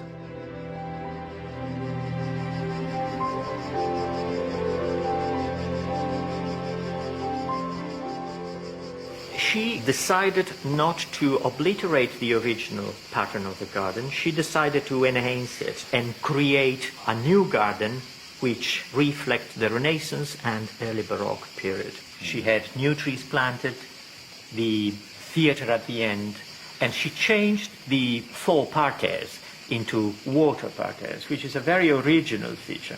And she designed it herself.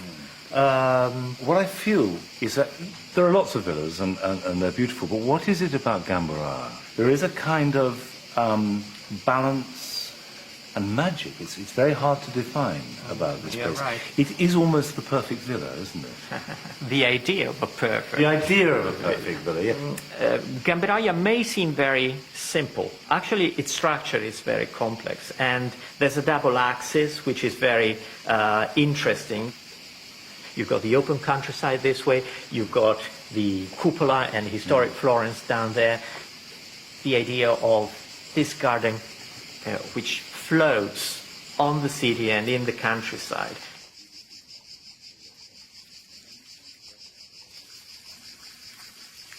The princess's garden is quite complex, and with the box and the layers and the interweaving of it, that's very attractive. But it is quite difficult to read from a ground level. certainly from the other end, you don't really see the water, or there's no narrative in the layout. You don't quite know where to go or where it's going to take you. And when you make your way, there doesn't seem to be a logic. Of course, as soon as you get up to Loggia and look down, it's as clear as day.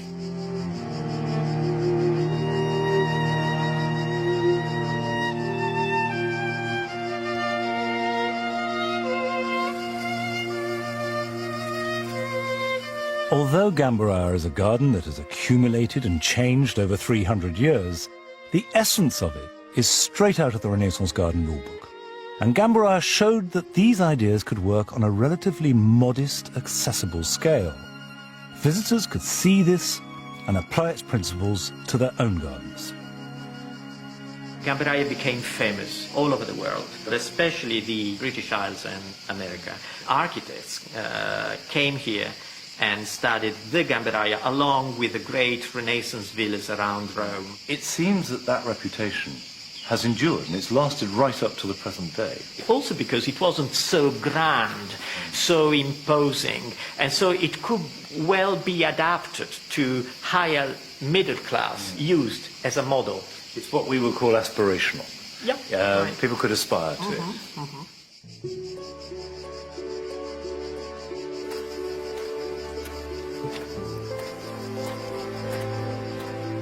The combination of the garden's beauty with its formality and elegance, as well as its relative accessibility from Florence, meant that gardeners and designers were drawn to it like a magnet. And the mysterious and lurid tales of Princess Gika only added to the attraction. There's no doubt that this garden sparked a revival in Renaissance gardening, and particularly the idea of the Renaissance garden, and then combined with the allure of the princess and her lover, Gambaraia became something of a cult and was regarded at the turn of the 20th century as the perfect villa and garden.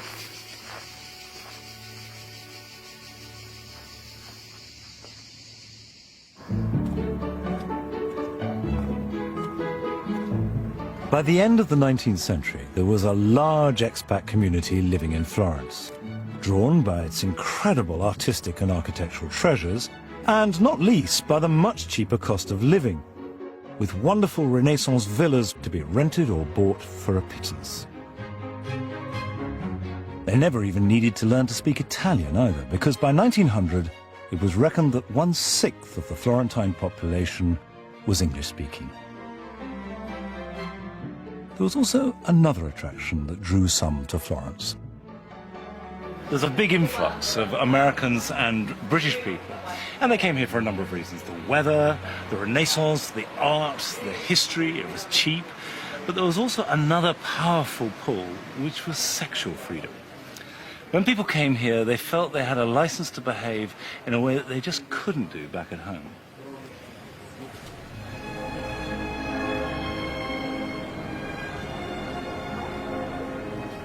With its relaxed attitude to extramarital affairs and homosexuality, Florence offered an escape from the buttoned-up Victorian values, and its gardens soon became the backdrop for the affairs and intrigues of the expat set.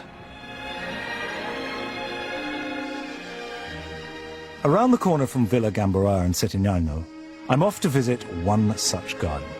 It was once the hub of this libertine Anglo-American community, and also the place where the 20th century neo-Renaissance garden was conceived and created.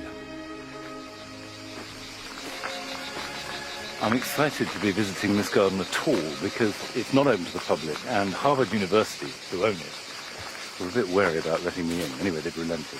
It's called I Tatti, and it was designed by an Englishman called Cecil Vincent 100 years ago. And for a long time, it formed the basis of what most people thought an Italian garden should look like.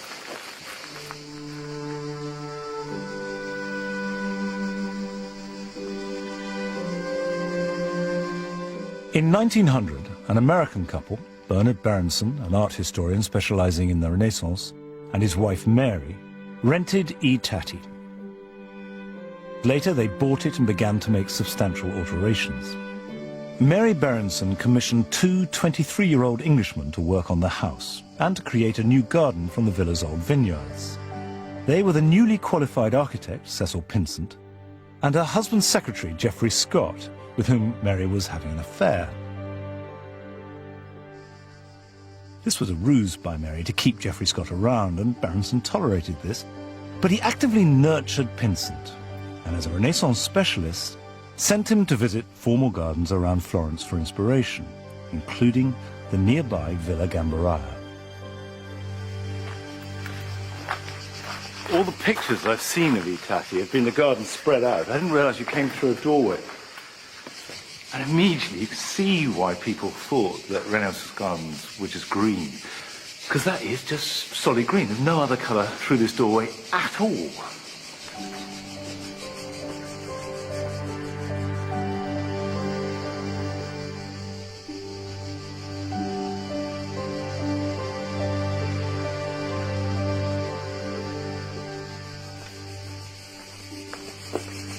But what strikes me immediately is that where in a Renaissance or Baroque parterre you look down, it's rather two-dimensional. Here, Pinsent has used uprights. There are verticals everywhere. And what that creates are boxes of space. And I don't know why, but that's very satisfying. It's always a good thing in a garden. Very rare to see it just in one colour.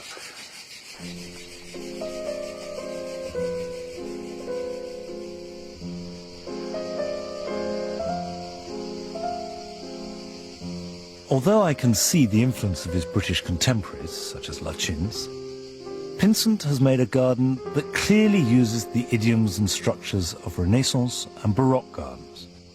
Central axis, absolute symmetry, green parterres, and the bosco beyond. It is astonishing that he was a complete novice, and yet he's made the garden into multifaceted architecture. He's ruthlessly excluded all colour except green, and the result is surprisingly modern and contemporary for a garden that was overtly inspired by the Renaissance. You see, despite all this green, there's a lot going on. It's really complex, and once you walk into the garden, it's got real substance. And I love this bit over there because he's created this texture and architectural shape just using green. Well, there's a wall behind that hedge. So he's planted a hedge on top of a wall and then a hedge in front of a wall.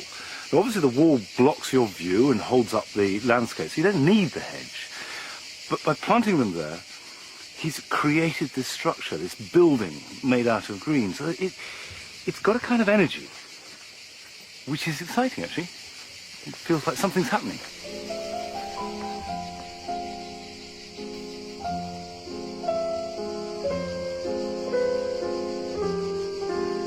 Giorgio Galletti's research at Villa Castello has clearly shown that Renaissance gardens were in fact filled with colour. So why did Pinsent choose such a restricted palette? The historian Alan Grieco is assistant director at I Tatti. This was Pinsent's first commission. He's not even 25 years old when he's designing. He doesn't have that much experience. He's coming from a totally different tradition because the few sketches that we have, we know that he was very interested in very informal gardens, and clearly coming to Italy, he suddenly discovers this whole world of the formal Italian garden. It is extraordinary when you think about it. Here you have a man who is not yet 25, no experience, and yet he makes a garden that becomes internationally renowned. It's an amazing thing. And one of the old gardeners who knew Pinsent said to me once, Pinsent told me, I don't know anything about flowers, but in any case, these gardens don't really need flowers. So I thought that was very emblematic. So when they visited Renaissance gardens, what they saw was basically what had survived of these gardens, and therefore the hedges and the green part was much more likely to have survived than any of the flowers. And I think that's where the idea comes from, that it is very much of a green garden.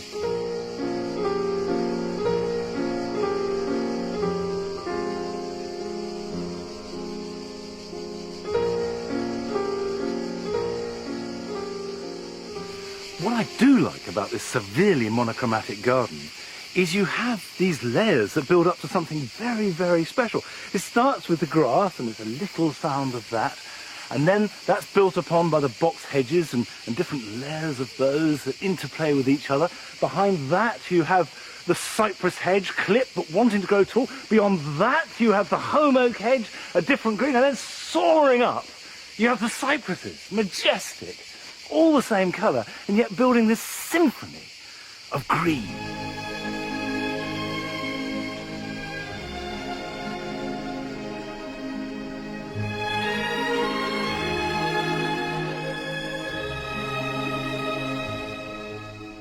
So the idea of the exclusively green Renaissance Italian garden was a misunderstanding by Edwardian garden makers, who took their cue from 400-year-old gardens that had simply lost their flowers over the centuries.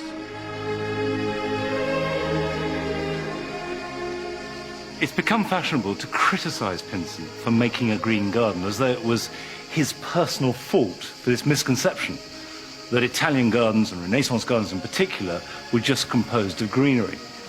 But actually, I think the fact that Itati is predominantly a green garden is its glory. If it had colours, it would be spoilt, and I love it for what it is.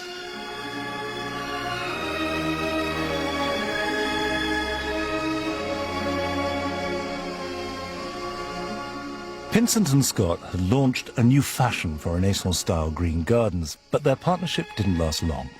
Scott ended his affair with Mary Berenson, and, true to the spirit of the place, started another with Bernard Berenson's ex-lover. Having captured himself a rich wife, he then lost interest in garden making. But Pinsent flourished and went on to create some of the 20th century's finest gardens.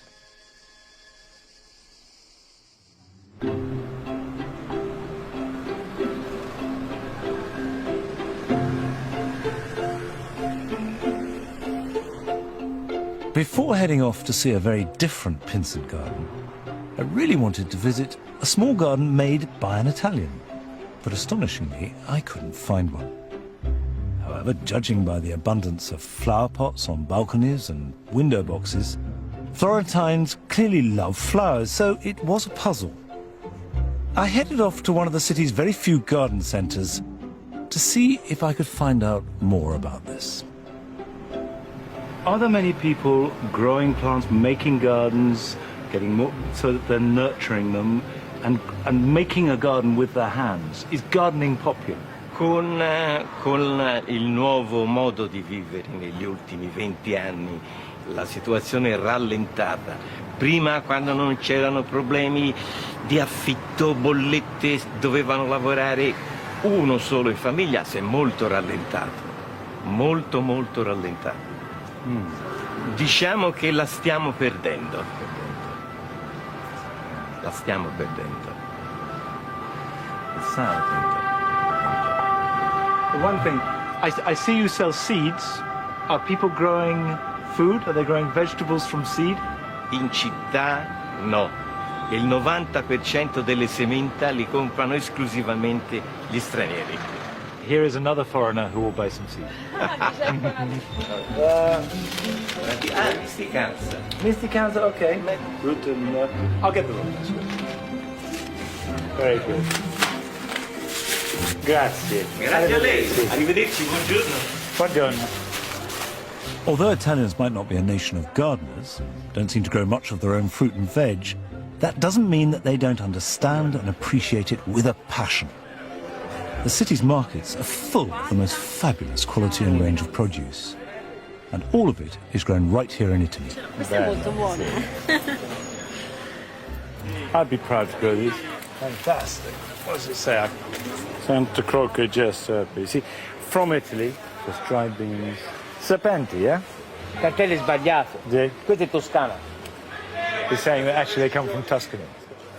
They have to, by law, put the area it's come from, which of course is from Italy. It's homegrown.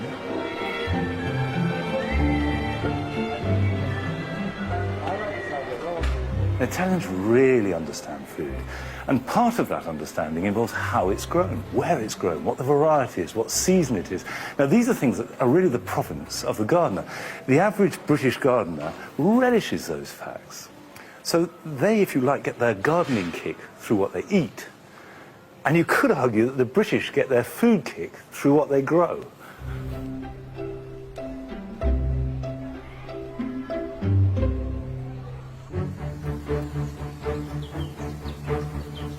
Farming and locally produced produce has always been an important part of Tuscany's wealth and independence. But despite its panoramic beauty, it can be a tough and unyielding agricultural landscape. I'm making a journey 80-odd miles south of Florence to the particularly harsh countryside of the Val d'Orcia.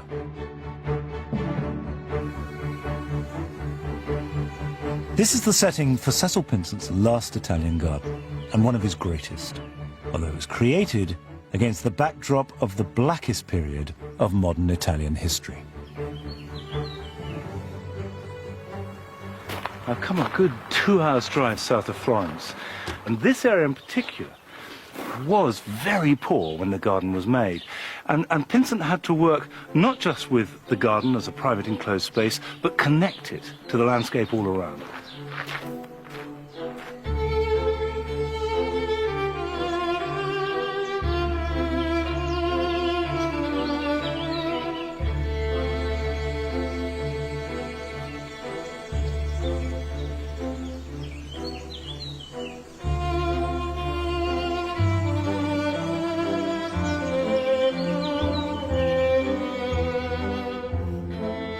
When the Anglo-American Iris Cutting married Marchese Antonio Origo in 1924, they left Florence to live in the huge but almost destitute estate of La Foci in Val d'Orcia. The Origos immediately set about renovating the impoverished tenant farms, with much help from the government's land improvement scheme.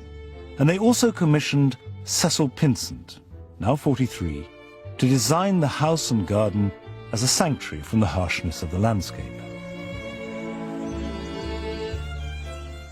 Pinsent applied his signature green neo-Renaissance structure.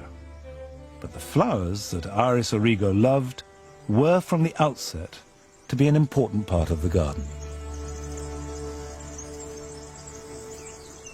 I love the way that Pinsent does simple things extremely well, and he obviously loves hedges and uses them brilliantly.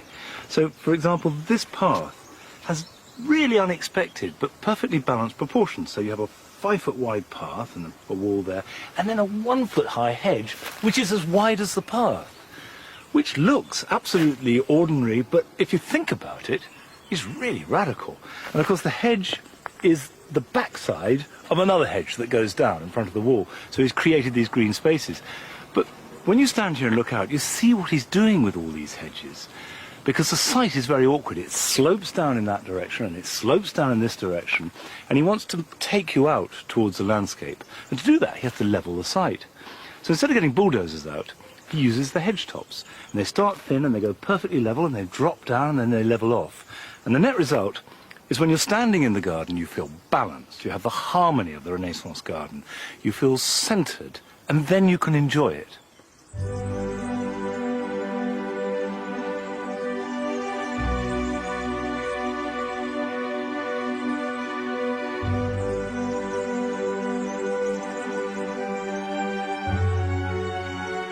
Today, Iris's daughter Benedetta lives in the villa. She knew Cecil Pinsent when she was a small child, and after a lifetime living with her garden, her respect for his design remains stronger than ever. Pinsent is credited with reviving the Renaissance garden in the 20th century and creating our concept of the Italian garden. How does this garden fit into that? I think it's so successful as a garden just because it's a mixture. My mother was much more botanical, he was much more architectural. Also, Cecil had an extraordinary feel for nature, for the lie of the land itself. This house is oddly placed, but Cecil was not a person who would change the lie of the land. He would work with it. So the garden is always related to the landscape? Oh, yes, absolutely. Now, you knew Pinsent quite well, didn't you? Yeah, I did, yes, yes. He had a lovely, dry, very English sense of humour, which you had to discover, because he was quite quiet, shy, very tall. I remember him dressed in brown tweed, which is odd, because he came in the summer and he must have been awfully warm. Oh, poor man. He must have been boiling. Boiling.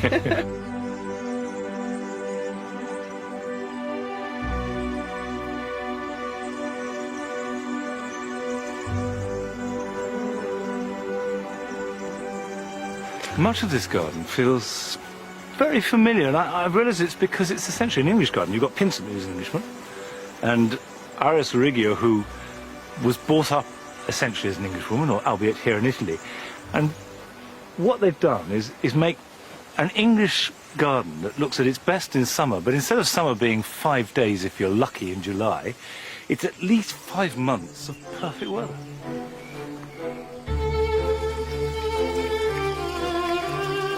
The garden has one last section that was made after the rest was completed. This is a large cypress-lined triangle that you look down on, descending grand stone steps to box hedges that arrow into the narrow end along rather brutal lines, like blocks of troops at a rally.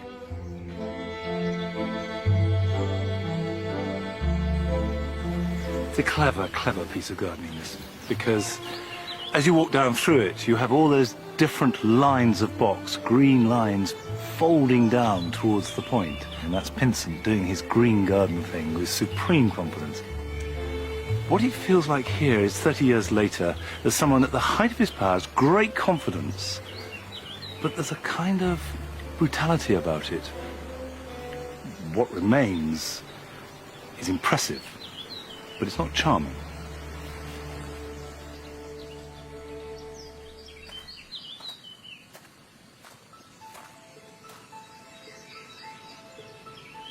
Throughout the 1930s, as Pinsent continued work on the garden, the politics of Europe and Italy were turning ugly.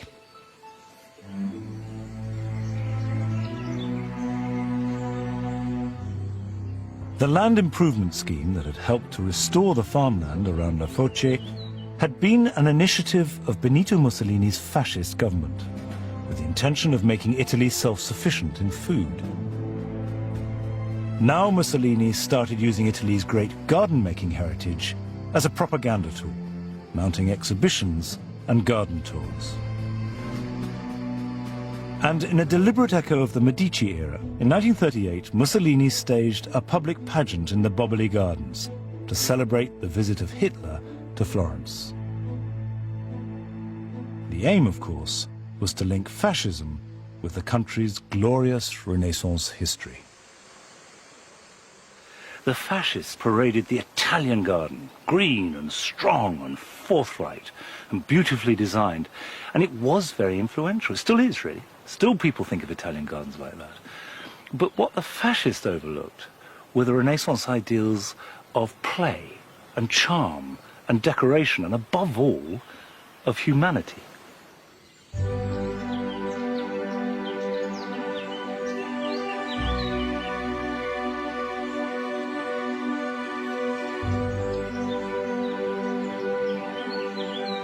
Funds from the fascist government had helped to renovate the Origo's estate. But after war broke out in 1939, La Foce became a sanctuary for Allied forces, as the Origo family risked their lives sheltering escaped British and American prisoners of war who were trying to make their way to safety.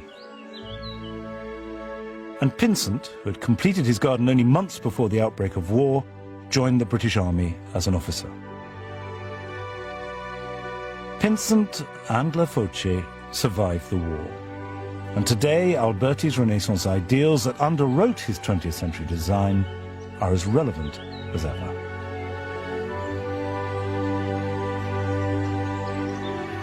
That view has become an icon for Tuscany, especially those trying to sell it for holidaymakers. I've seen it at Mayport on a poster. But in fact, you hardly ever see tracks like that in Tuscany. The fields are big and open. And it was made by Benedetta's father as a completely practical thing, so that as he improved the land, you could get vehicles up to the farms that lay beyond. And that was all of a piece of the way that La Foce was made. The garden, the land was improved, the people. And actually that ties in with the Renaissance ideals of improving the villa, the garden, and the countryside around.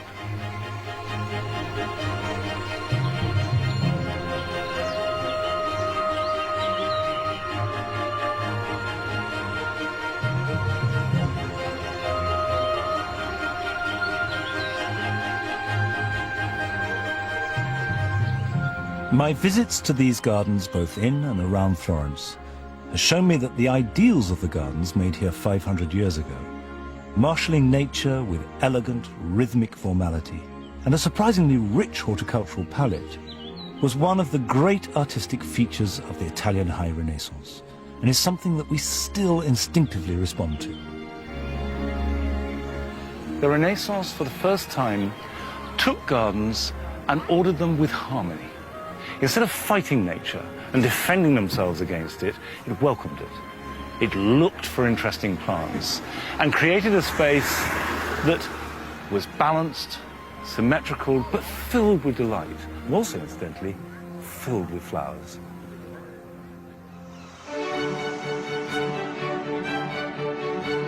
Next time, I will be down south, where a much more informal and highly romantic style of garden came to thrive in the beautiful countryside around Naples.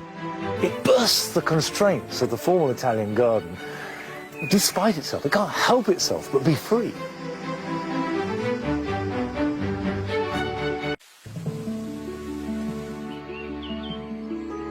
I have been traveling through Italy, exploring the country's loveliest and most significant gardens, and the ideas and history that shape them. I've seen the astonishingly grand gardens of Rome, made by cardinals vying for the papacy. That's enchanting. I discovered how the Renaissance made Florentine gardens into harmonious, ordered works of art.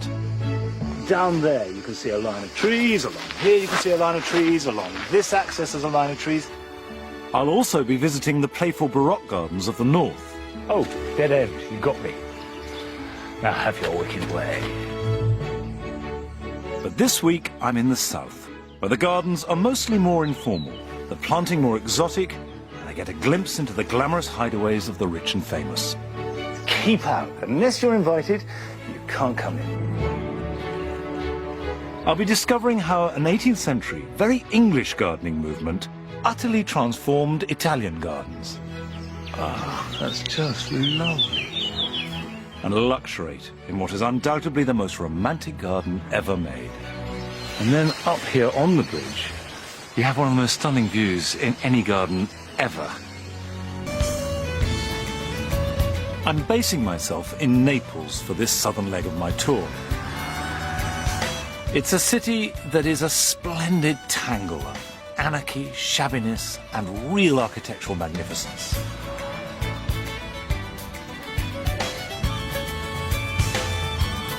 Tourists have used Naples for centuries as a centre for exploring the area's classical history and the dramatic landscape set on the glorious Bay of Naples, as well as the more rugged Amalfi coast just a little further south. I hardly know this area of the country at all, but I do know that many of the gardens of the region are a radical contrast to most of the others I've seen elsewhere in Italy. Most people still think of Italian gardens as all being formal, symmetrical, straight lines, and above all greenness. But actually, in the south, particularly around Naples, that isn't the case. There are an awful lot of gardens that are romantic and soft, and I want to see as many as I can and find out why are these gardens different in this part of Italy. The gardens I visited around Rome and Florence were often exuberant and playful, but nature was always seen as something to be tamed and tightly controlled.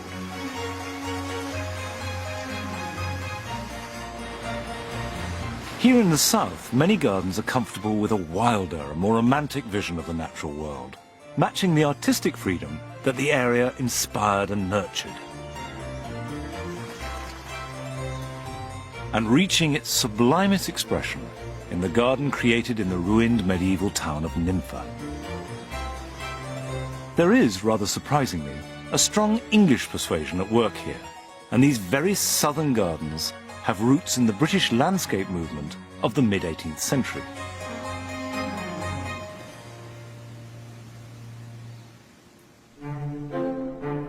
I'm starting my visits halfway between Rome and Naples, in the province of Latina, by visiting a contemporary garden that wears its English influences proudly, and which I have a slight personal link to.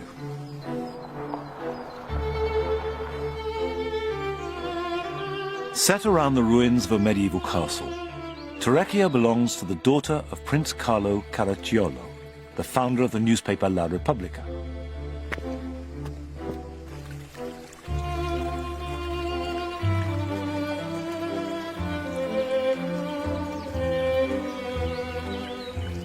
There is absolutely none of the sub-hotel formality that can be the default position for many houses of the very rich. Everything is slightly shaggy and gently overflowing with flower. The form and geometry that we all associate with Italian gardens has been replaced by a sense of careless abandon, as though nature could reclaim it all at any moment. Now, as someone who gardens in England, I can immediately see familiarities, the softness, the lushness, the greenness. But actually, as soon as you start to look closely, there are all kinds of things that couldn't happen in England. The quality of the light, for example. Plant associations.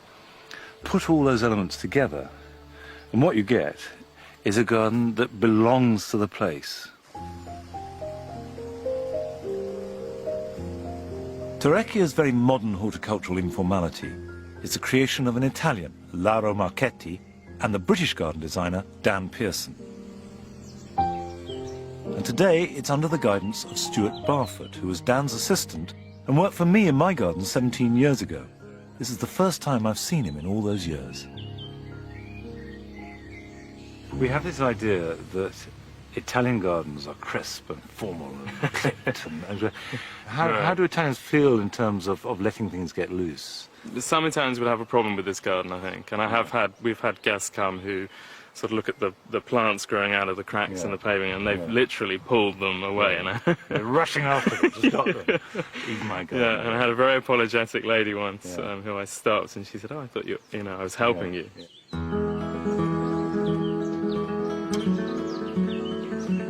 Although the plants might appear to grow untrammeled, self-seeding themselves and spilling freely, it's nonetheless a highly designed space. And what appears to be a jumble of flowers actually follows a restrained and carefully controlled colour palette.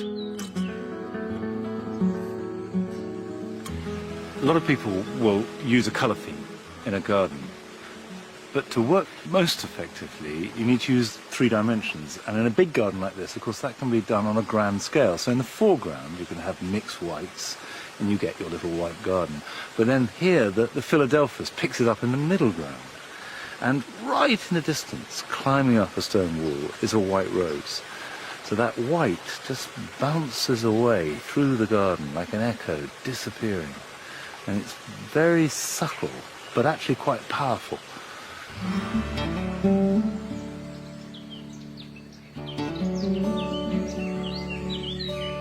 The southern Italian climate means that there are combinations of plants that are familiar, but which you would rarely get to flower simultaneously in Britain, such as these foxgloves, aquilegias, and tobacco plants.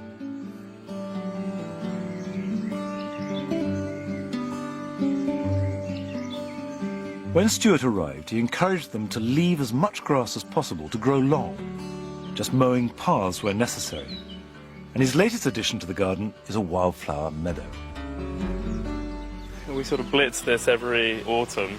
We cut everything down, take it away, rotivate. So it's an annual meadow? It's an annual meadow, yeah. Mainly corn chamomile, cornflower, and a few poppies. Now, obviously, a bit of a garden like this will only look at its best for what, 3 weeks maximum? A few weeks, yeah. But we've got a luxury in that sense because this space really wasn't being used. And I thought, let's do something that looks really amazing, and it doesn't matter if it looks amazing for only a few weeks. And how does this go down? People love it. Do they? Oh, yeah. Right, they don't think you're balmy. Balmy Englishman coming in. No, most people love it, yeah.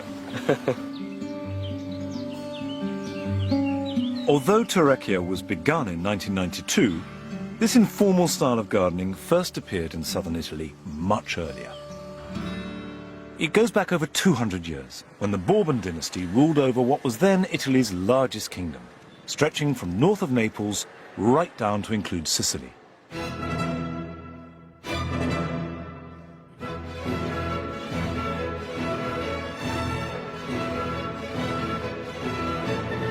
This is Caserta. It was begun in 1751 for Don Carlos VIII, King of Naples, with the explicit aim of being the biggest and grandest garden in all Europe. It's certainly enormous and very grand, but it also contains one of the first examples of a new style that was to revolutionize Italy's formal gardens. By the time you've walked through the palace, it's so impressive that you're in a state of submissive shock, really. And then you come out into the light and the landscape, and everything is funneled down to this extraordinary vista, just narrowed down to a point, and as though it takes your natural impulse to look out and forces it in. And of course, that's all about power. It's doing it because it can. And it's just saying, you know, be amazed. Well, you can't be anything else. It's amazing. Whilst all your attention is focused towards the cascade, 3 kilometers away at the far end, to get down there and visit all the garden is a walk of over 8 kilometers. So, I hire a bike to get around.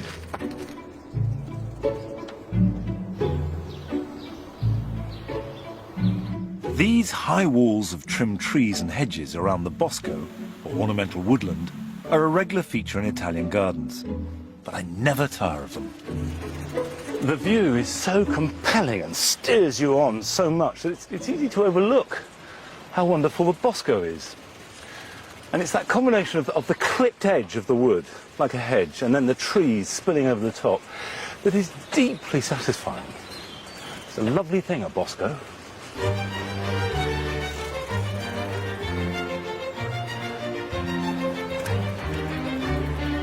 This is the epitome of high Baroque and Rococo design.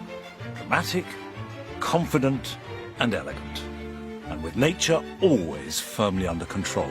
Do you know, I'm feeling quite excited about this. When I came here, I'd seen pictures, and it looked very static. It looked this power statement, here I am, I can do this, admire it, now push off. It's not like that at all. It unfolds and is progressive. As I'm cycling along, there's a sense of a narrative, and I'm part of it. I'm not excluded.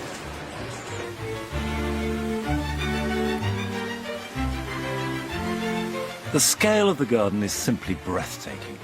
Just to bring the water into the canal and its fountains, Caserta's architect, Luigi Vanvitelli, blasted through 6 hillsides and built a 33-kilometre-long aqueduct.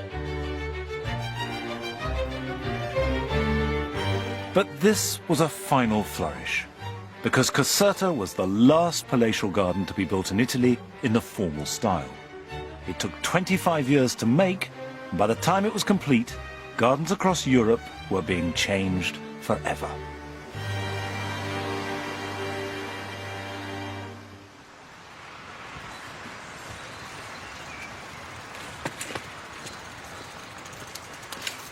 The strange thing was that in 1786, just really little more than 10 years after the formal garden was finished, it was out of date, and a new garden was started.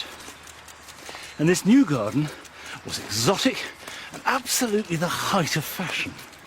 And it was called the English Garden.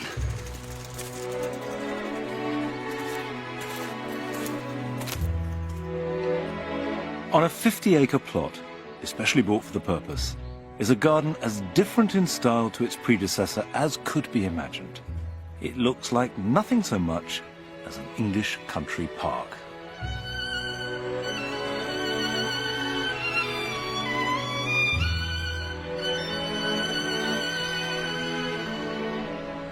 The whole style was based around taking the elements of the countryside and including them as part of the garden. This new style was based on the landscape movement. Rather than regulate nature in ordered ranks and lines, it set out to absorb and replicate it.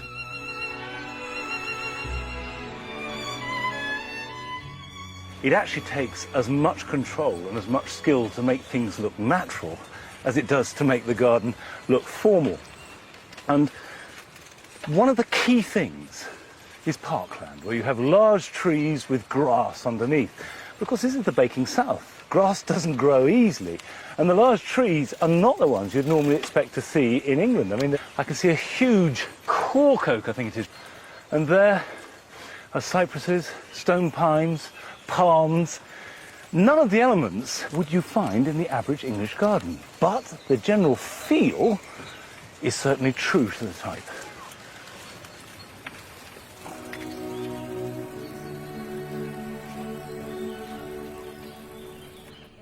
This type was begun by William Kent 50 years earlier, and then made popular by Capability Brown. And the new fashion transformed Britain's gardens before spreading across the continent. Ironically, this style of gardening was based upon paintings of imagined classical landscapes and was known as the picturesque. As a result, classical temples and fake ruins became highly fashionable garden accessories.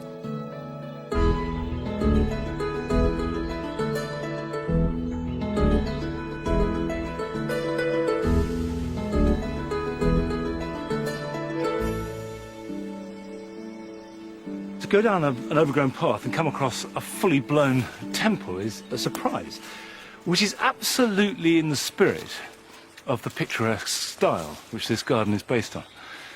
Whereas in the formal garden, you see everything, literally for miles, and if you're going to have a temple, you put it on the top of a hill. Whereas with the new style, everything is a moving tableau. It's to delight you and surprise you, or even horrify you, certainly to titivate you. So to brush through the undergrowth and come across a temple as though it's been lying there for years is exactly the required effect.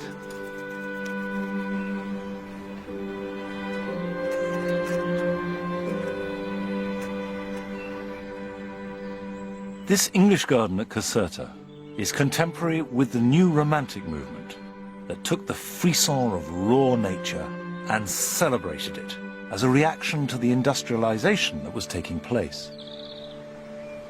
In the process, the Romantic poets, such as Wordsworth, Keats and Shelley, created a new artistic language that valued the imagination and emotions as highly as the previous era had held rationality and the intellect.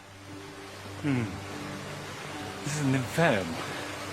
And any self-respecting English garden, by the end of the 18th century, had grottos and places where hermits might stay. And they were meant to evoke a response in the visitor. And in fact, this is where the picturesque moves into the Romantic period, where it's all about feelings rather than about thoughts. And this carried on right through the 19th century, and you'd have little places where you could wander to look. Inside this rocky, rather wild place, there is a statue. Whoop! And oh look, a complete abandoned, lost piece of classical world. But this is not a ruin that has evolved through time. This has been manufactured to look ruined. There'll be statues. And what's a real shame is that the people that wander through now do seem, particularly around Naples, to have a desire to leave their mark. And nobody's stopping people do it. No one seemed to clear it up. Maybe nobody minds.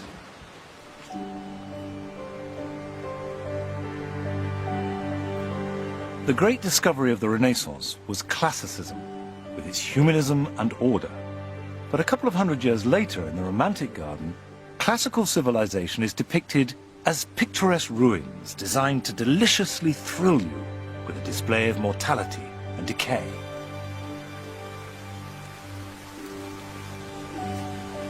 But not all the thrills of the garden are solemn. I like that, because there you have a nymph washing decorously, and from the front she's covering herself up. But this is a peek at her bum, and I like the sense of what the butler saw, that she doesn't know we're here and we're spying on her.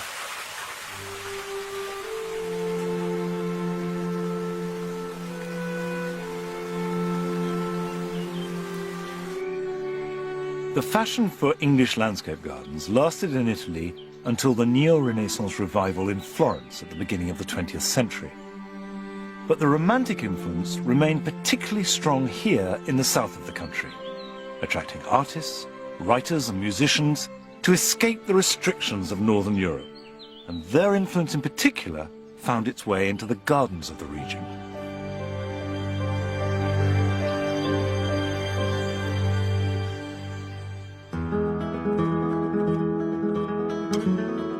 I'm now heading to the coast for Sorrento, on the far side of the Bay of Naples.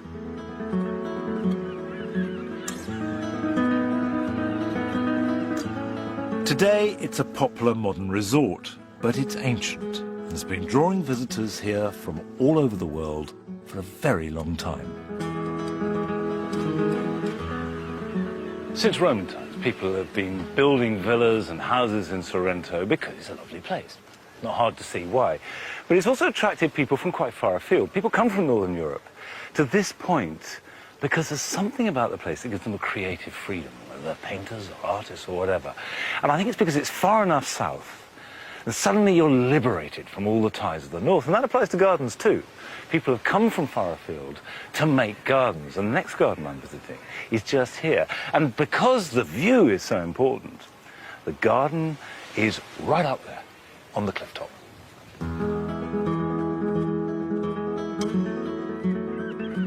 In the 18th century, which was the heyday of the Grand Tour, Naples was the southernmost point in Italy for the young noblemen seeking out the visible remains of Italy's classical past, and eagerly taking what entertainment they could on the way.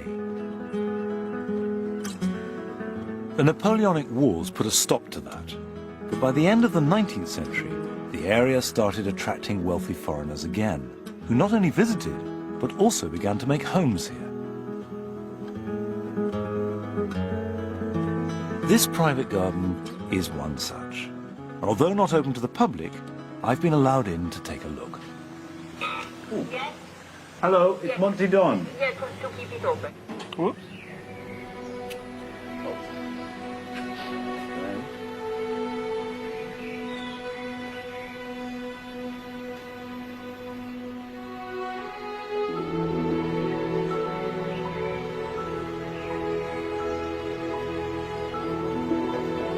It is called Villa il Tritone. The 19th century villa was bought in 1905 by William Waldorf Astor, the American ambassador in Rome, before becoming a British citizen and eventually a viscount. Astor enlarged the grounds, and much of the existing garden was laid out by him. He loved the place and used it as a very private retreat from public life, a place where he could truly relax and be free. It's interesting that this piece of the garden, which is right by the house, so you'd expect it to be formal and an Italian way to balance the architecture of the house, almost immediately gets fuzzy. The plants are allowed to roam free and seed themselves where they will. And then towards the end of the boundaries of this bit of the garden, it gets almost anarchic. And I think that's the key to the whole garden. It sort of bursts the constraints of the formal Italian garden, despite itself. It can't help itself but be free.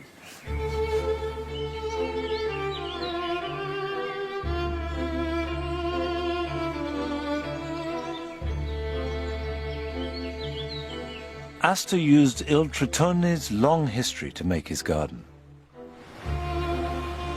There had been a Roman villa on this site, looking out across the bay to Mount Vesuvius and to the town of Pompeii on the other side of the water. But in that spectacular view lay the villa's demise. When Vesuvius erupted in 79 AD, burying the town of Pompeii on the other side of the bay, the tsunami that followed the quake swept across and knocked the villa straight into the sea.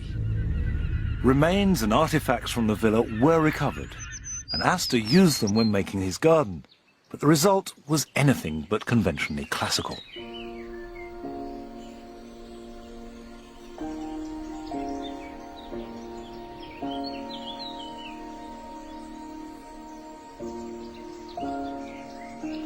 The overriding impression you get in this garden is of a greenness, a soft light coming through.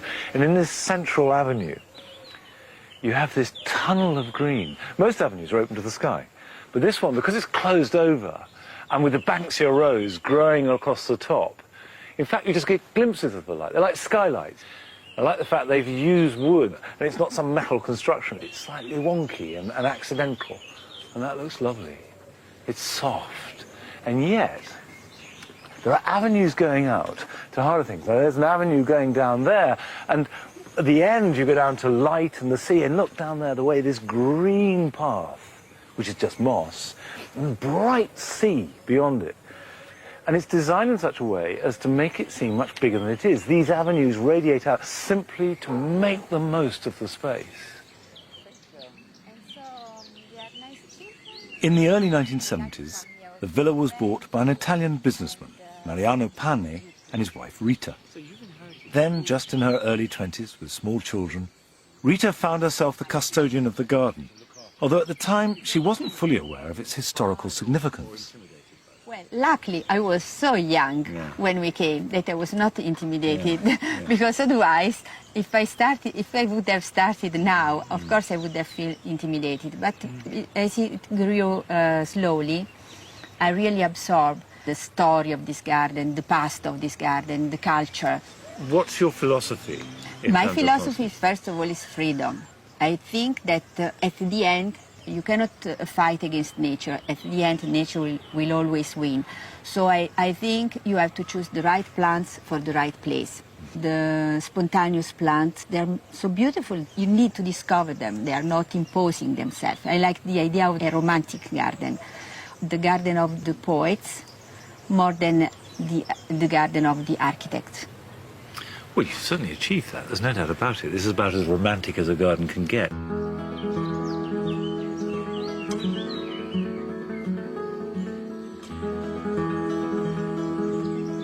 William Waldorf Astor had commissioned the English garden designer Harold Peto to create his garden.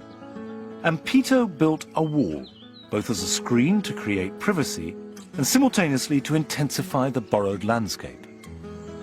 I think this series of windows along the sea edge of the garden are a stroke of genius. Because you might think that with this dramatic and beautiful landscape, with the sea outside the garden, you want to have access to as much of it as possible. But actually by blocking it out and then revealing it in a carefully chosen series of framed pictures, you make it more precious. And at the same time, it keeps out the hurly-burly of the town below. And so you get the best of both worlds. You get the landscape intensified and made more precious, and you get increased seclusion.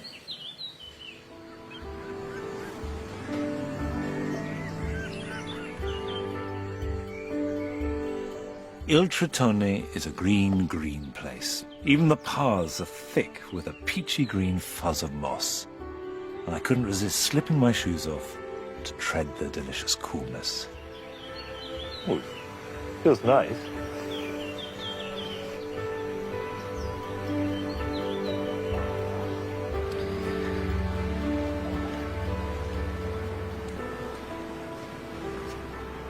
It's attractive to see people doing things. I reckon the key to this garden is in the way that it's an escape from life. And think of who it essentially was made by, but William Waldorf Astor, an ambassador in Rome, a rich American, beset all the time by the strangeness of the country, by diplomacy, politics, and then money and art. And what that money bought him was a way of getting away from things when it got too much sun, too much noise, too many other people he didn't want to be with. And with creating a green retreat with windows out onto that world, not only was there a kind of barrier, an insulating layer, but a beautiful one, a beautiful bubble.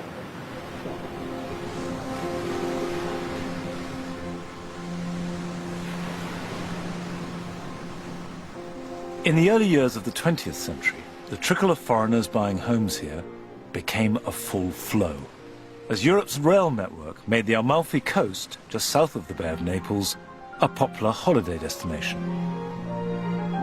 These holidaymakers found an area that was very poor, with the only living to be had from the sea or the ravishingly beautiful but harsh land. The hillsides above the sea are still cultivated in 1,000-layered terraces, growing vegetables and fruit, but principally lemons. And the locals proudly claim that the lemons of Amalfi are the best in the world. I made a detour to visit Giovanni Ciuffi, who's been growing them here for 50 years. As you walk into the groves, every breath is zesty with lemon. That smells so good. Sente che profumo. Oh, I've just squirted myself in the face. It's a joy. What makes them special? What is it about them? Perché sono amalfitano. Invece il calabrese, il siciliano, è un'altra forma. The lemon are not round, it's long. Yeah. So, if I want to grow lemons at home, as good as yours, what is the secret? E devo comprarle le piante in estate amalfitane sempre, ecco. You have to choose the right plant from Amalfi and give love. Amalfi and love. And love. Okay. Me lo dice, io compro quando è il mese di marzo, ci facciamo sapere, lui viene qui e se li prende. You come next year and they prepare a plant for you. That's a date. The poverty of this region meant that comparatively wealthy foreigners could buy beautiful Italian estates for much less than their northern European counterparts. I'm on my way now to see one such place, perched high up above the cliffs at Ravello. Bought as a rundown farmhouse, it was transformed into a famous but very private retreat for a fascinatingly eclectic mix of celebrities. You have to walk to get here. The streets get narrower and narrower. No swishing up in your Bentley and making a grand entrance. But when you do get here, the entrance itself is about as grand as it could be. It's not intimidating, actually, because it's like a castle. The steps leading up, this great big door, the thick walls. Now, all that's saying is keep out. Unless you're invited, you can't come in.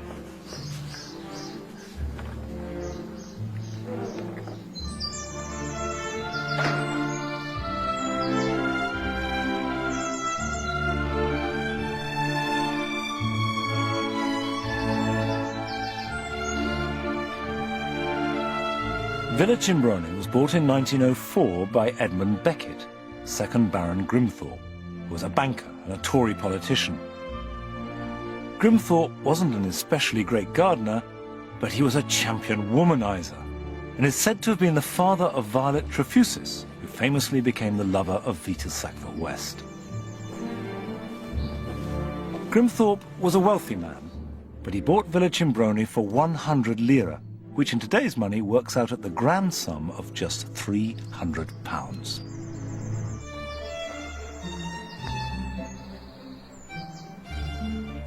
Hiring a local architect, Nicola Mansi, Grimthorpe set about transforming the agricultural vineyard and walnut groves into a grand, glamorous garden with breathtaking views and vistas, framed by a mix of temples, grottos, balustrades, and statues.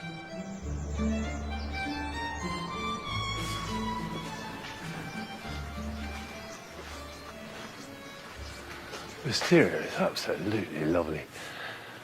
What is a joy, and really the reason you come to Italy, is here you've got all the freshness in these flowers, weather that feels like the best English summer's day, fantastic scenery, and they're sort of distilled into a garden.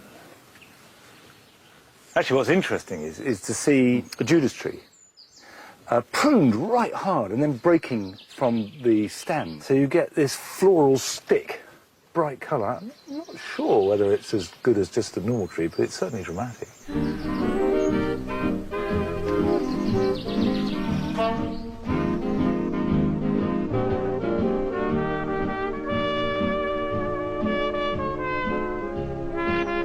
Grimthorpe died in 1917, but his daughter Lucille enlarged the garden and made it the centre on the Amalfi Coast for writers such as D.H. Lawrence and the Bloomsbury set, as well as musicians, politicians and film stars. It was a place where the very famous could come and be glamorously private and uninhibited. And it was here in 1938 that Greta Garbo, the most famous film star of the age, holed up with her lover, the conductor Leopold Stokowski, and first issued her famous plea that she wanted to be left alone.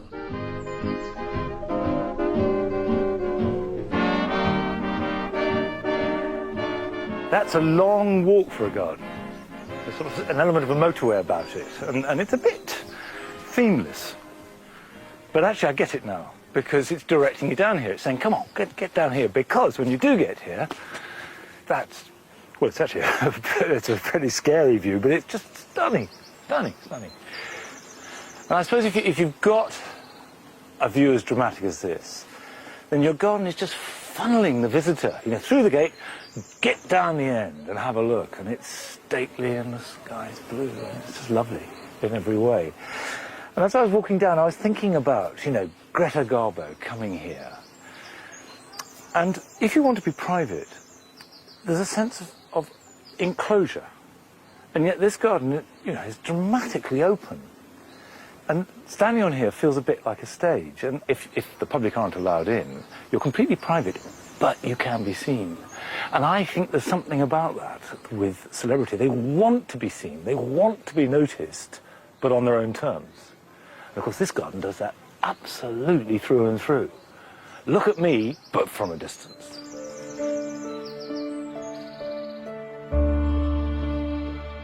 The garden juts out on a finger of land high above the rocky slopes to the sea.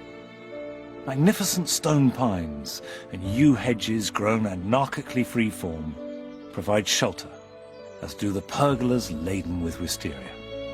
It all creates a secluded, romantic setting, and yet the backdrop and buildings are theatrical to the point of melodrama. There's no doubt this is a lovely garden, and certainly worth visiting. It's such a dramatic location, and the way that it's laid out is terribly theatrical, which is an irony, really, because when you think of the people that came here, the Greta Garbos and the D.H. Lawrences and the Salvador Dalis and Churchills, these are big, dramatic people coming as an escape.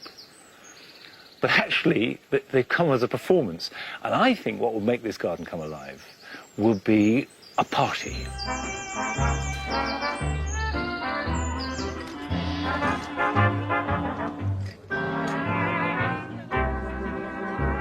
If you had this as a location to have a great big bash, the garden would join in. The setting would become absolutely perfect.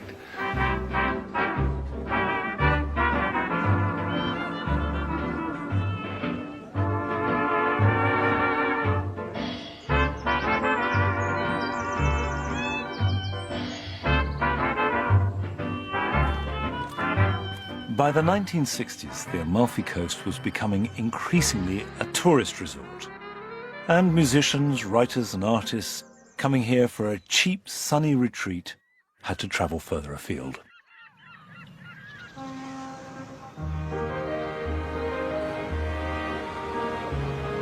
So I am now taking the ferry across the Bay of Naples to the small volcanic island of Ischia, 15 miles from the mainland.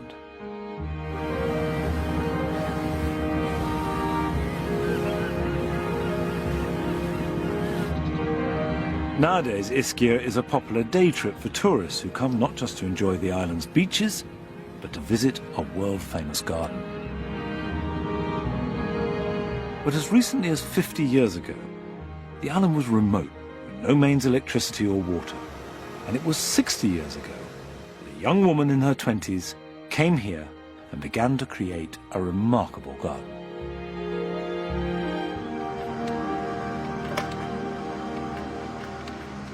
Hello?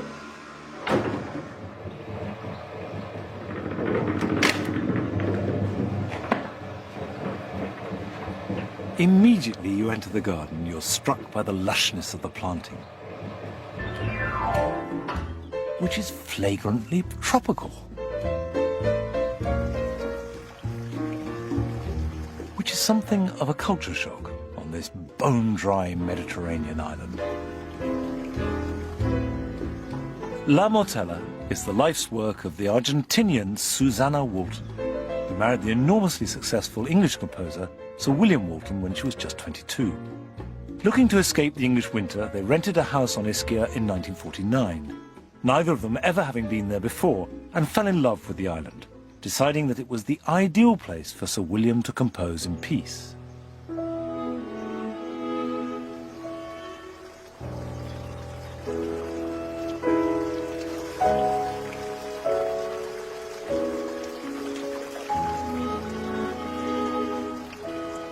They bought the land for the garden in 1956. It was an old quarry with no water supply. But Susanna, an instinctive plantswoman, was undaunted and started planting straight away with exuberant enthusiasm. Following her instincts, she selected exotic plants from around the world, and against all the odds, the garden quickly flourished. It's interesting that Ischia, with its volcanic rock and its heat and its moisture, is so conducive to things growing fast. So you get this dramatic response, and the show is operatic. There's drama, there's colour, there's bigness, there's flamboyance. And you can't really have that in the north. It's to do with the south, and you needed someone from Argentina with Latin in her soul to make that come alive.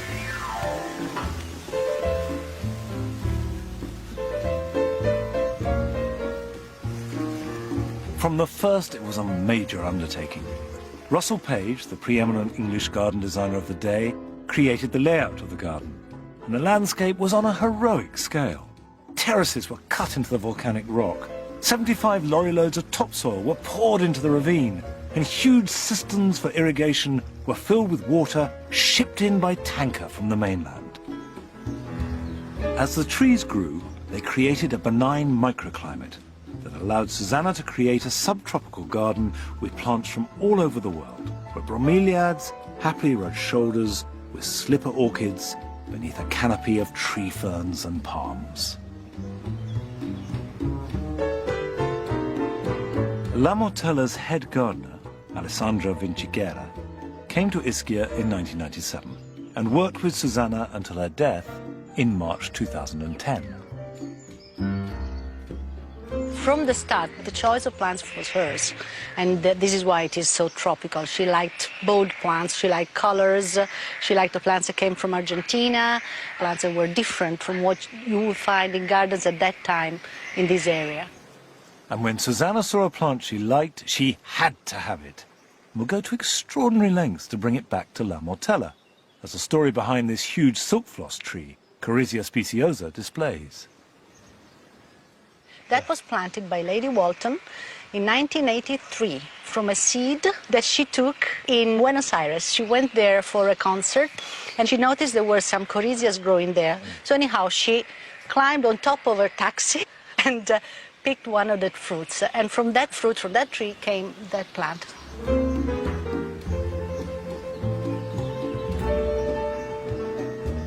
This story seems to have been entirely typical of her way of living and gardening. And that energy and vivacity runs like electricity through the garden. It is a performance. A garden wearing a stylish hat and a brilliant smile whilst talking 19 to the dozen. It is a very passionate garden. It's full of life compared to the typical formal, historical Italian garden that people sometimes don't understand. This one is understood or is loved by everybody.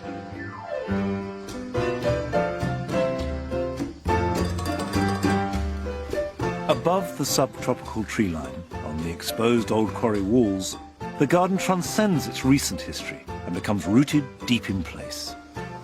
Although this garden is packed with plants, a lot of them unusual, I have to say none are nicer than the Mediterranean natives, like this rosemary, prostrate, drooping down the hillside. It's beautiful. And the cistus. And the myrtle, and of course La Mortella is taken from the name myrtle. These are native plants, as common as anything you'll find in the whole Mediterranean. But they absolutely look right at home. This is where they live, so they're comfy.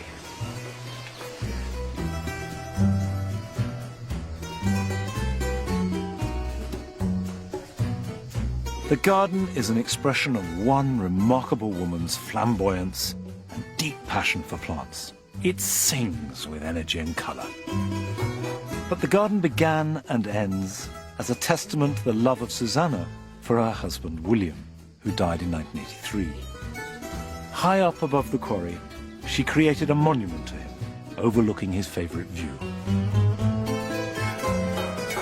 Here is a rock, which is the memorial to William Walton. His ashes are underneath here. But I think the real memorial is the garden itself. It's a memorial to both of them, William and Susanna. And although Russell Page is always credited with designing the garden, which he obviously did, that was his job. But the thing that brought it to life was Susanna's planting. And I read that she quoted the famous remark that you consult the genius of the place to inspire you. Genius of the place is the love. And if you like, the whole garden is a monument to them and their love for each other.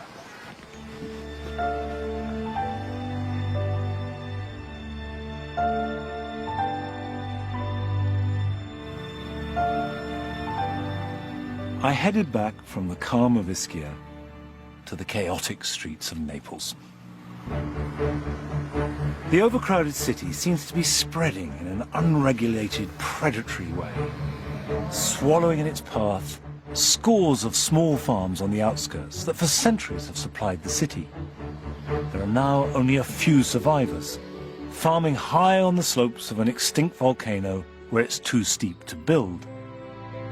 Taking me to meet one of these last remaining semi-urban farmers is the writer and campaigner Bruno Brillanti.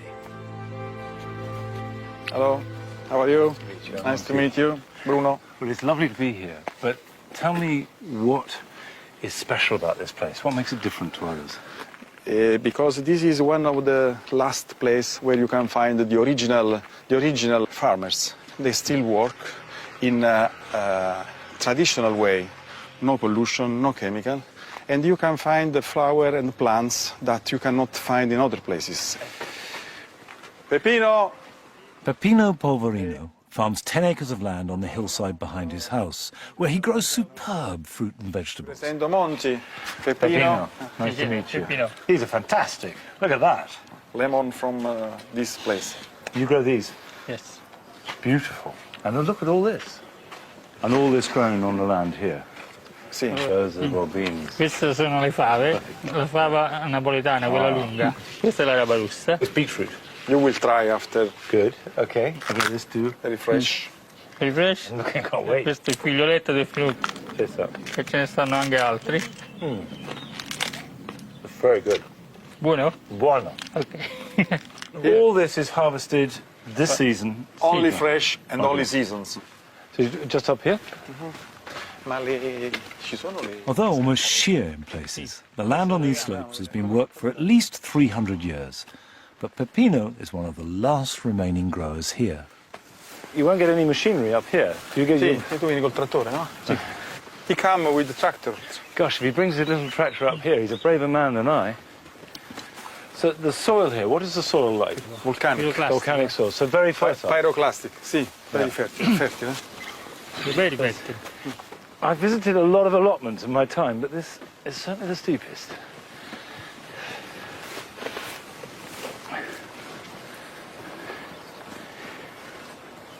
The city is right there, isn't it? Yes, just... Right there. And there's Vesuvius. And how do you feel when you look out? Per fortuna si è bloccata a valle. Fortunately, now it's stopped. Only 20 years ago, there were fields of orange, lemon tree, cherry tree. It seems depressingly likely that Peppino's land will sooner or later also disappear under the remorseless lava-like flow of urbanization. Albicotte. Beans, plums, apricots, you know each individual plant. Sì.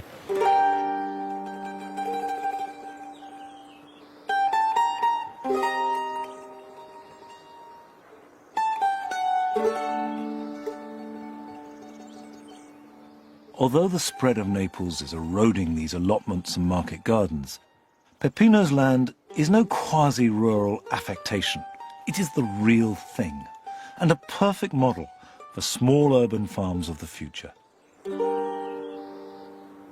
This feels like a garden, even though it's 10 acres of intensive veg, you could say. The fact that it's loved and cared for as much as any garden of any description, I think does the trick. There is that kind of human magic that works. And it's been going on here for 200 years. But I wonder really how long this can last. There's Naples encroaching in like an angry sea. And it would be a real shame if I were to come back here in 20 years' time and found that where I'm sitting now is a block of flats.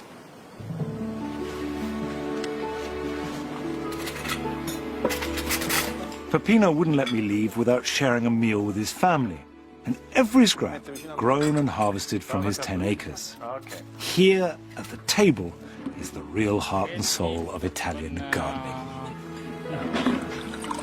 This is your wine. Yes. So everything here is made by Peppino. The wine too. The wine too. Well, you're very good help. Cheers. Cheers. Naples is very different from the rest of Italy, and so are its gardens, that have evolved over the past 200 years to become looser, softer, and more obviously romantic than its northern Renaissance counterparts. But there is one garden here left to visit in the south that is not just more romantic than any other that I have ever visited, but simply one of the loveliest, most magical gardens of any kind, anywhere in the world.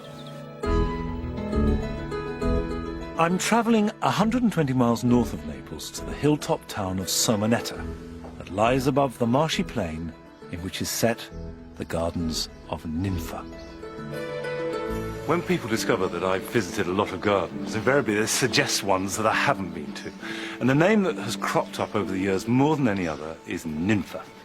So last year, I did go and see it, and I was staggered. It's just simply gorgeous. And whilst, of course, there's great debate about which is the most beautiful garden in the world, there's no doubt which is the most romantic.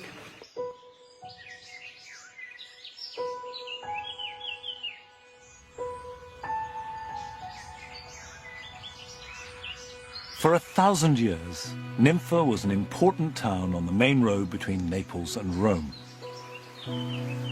At its early 14th century peak, before the Black Death ripped through Europe, it was owned by the Caetani family and had a castle, 7 churches, 14 towers, town hall, mills, 150 houses and around 2,000 inhabitants, all of which made it a substantial town. Then disaster struck. In 1381, Ninfa was sacked by mercenaries and pillaged by neighboring towns. The remaining inhabitants, much reduced by plague and riddled with malaria from the surrounding marshes, evacuated it for healthier, safer ground. The Caetani family retained ownership, but for nearly 6 centuries it lay abandoned, with the buildings submerged like sunken wrecks beneath the tangled undergrowth. This is a town where people lived for hundreds and hundreds of years, where people died by the hundred. And their ghosts are here. You're walking the streets where Romans walked, where medieval man, where people fought. And there are just layers upon layers of memories in amongst the buildings, just like there are layers upon layers of plants. You don't want to speak too loudly, not because you're disturbing other people, but you don't want to disturb your own sensitivity.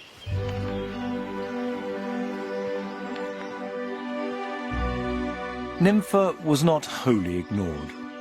Visitors came to admire its melancholy decay, and the nonsense writer and painter Edward Lear described it in 1840 as one of the most romantic visions in Italy.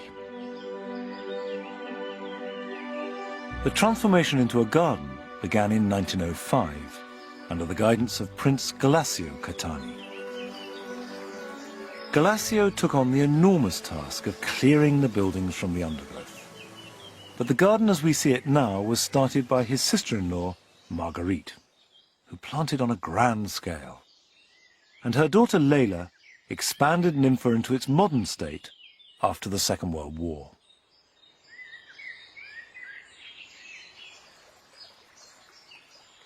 In medieval times, they repeatedly would get plague, and this was a low-lying area, so lots of malaria, and the town would be isolated from time to time.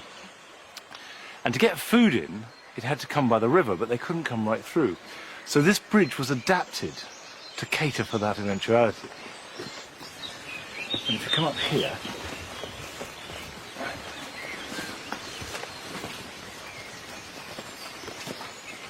you can see that they built into the bridge, and these are town walls, so this is the edge of the boundary. No one could go out, no one could come in. But they built in the bridge these vents, these openings, and what they did was lower baskets down on ropes to boats that would come from nearby with supplies. And then up here on the bridge, from the edge of the town, looking in, you have one of the most stunning views in any garden ever in the world.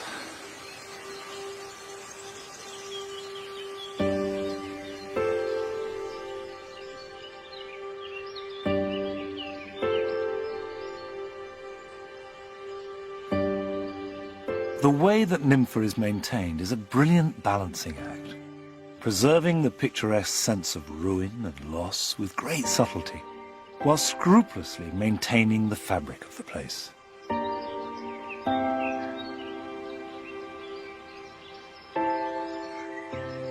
Gone off piste a bit. If you visit the garden, you go on a set route and admire all the obvious best bits, but I like it if you can get behind the scenes a little bit. The whole place is gardened really carefully, and in fact, all this, I know, is very carefully assessed and considered. You know, how much weed do you leave in it? They don't want it looking too spick and span, and that would lose that sense of history. But on the other hand, they don't want to damage the fabric of the buildings.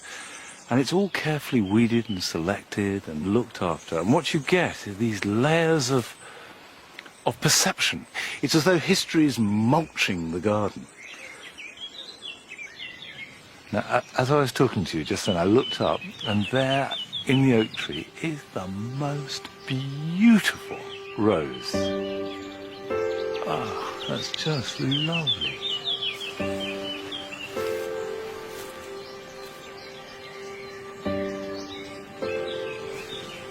I think that the secret of Nympha, as perhaps with all truly great gardens, is that it enlarges us. You go in to admire and enjoy, which of course you do, but you come out with a whole new set of parameters with which to measure life. It really is that good. It may well be that there are bits of Nympha that you think could be improved or bits you don't like, but for my money, and I have visited an awful lot of gardens, this garden encapsulates the performance of a garden, the idea of a garden, better than anywhere else. And that's a result of this extraordinary partnership between 1,000 years of history of mankind and the creativity of plants, nature renewing itself all the time, of people nurturing it and responding to it, that can make a garden into high art. And I think that where you have man making something beautiful in partnership with nature, then it becomes something completely life-enhancing.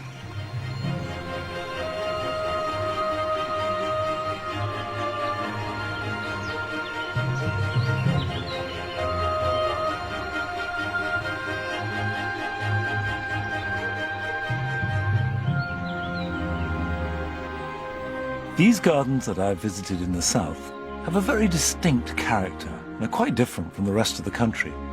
The combination of bright sunshine, a sense of freedom of expression and a simpler way of life has been the inspiration for gardens of a more liberated, looser spirit than I have seen anywhere else in Italy so far.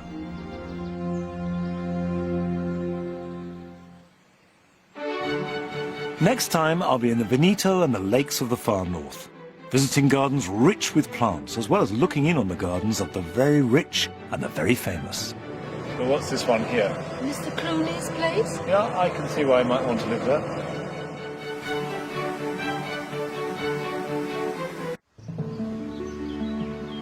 I'm on the final leg of my journey through Italy, exploring the country's loveliest and most significant gardens and the ideas and history that shaped them. I've visited gardens that defy interpretation. Like a child going, grrr. And I've seen others whose message couldn't be clearer. And I've seen how the formality of the Renaissance was replaced by a much more natural, romantic style in the south. Oh, it feels nice. But this time, I'm in the wealthy north, where the profits of trade were spent on making elaborate gardens, which became pleasure grounds for gentry at play. Oh, dead end, you got me. Now have your wicked way. I'll discover how newly introduced species helped lay the foundations of botany and medicine in Italy, and see how this influx of plants from across the world created gardens of high theatre. Fantastic. By far the wealthiest part of Italy. 500 years ago, it was one of the richest and most powerful regions in Europe, with highly productive agricultural land and well-established commercial links across the world. The north of Italy is where most of the trade has taken place from early times. And a lot of that trade has been in plants, particularly in the 16th and 17th century, where they poured in from all over the world. And they were studied extensively for their medical use, their agricultural possibilities, and of course, just their beauty. So I shall be looking in particular in this trip at how plants, rather than politics or design, have shaped their gardens.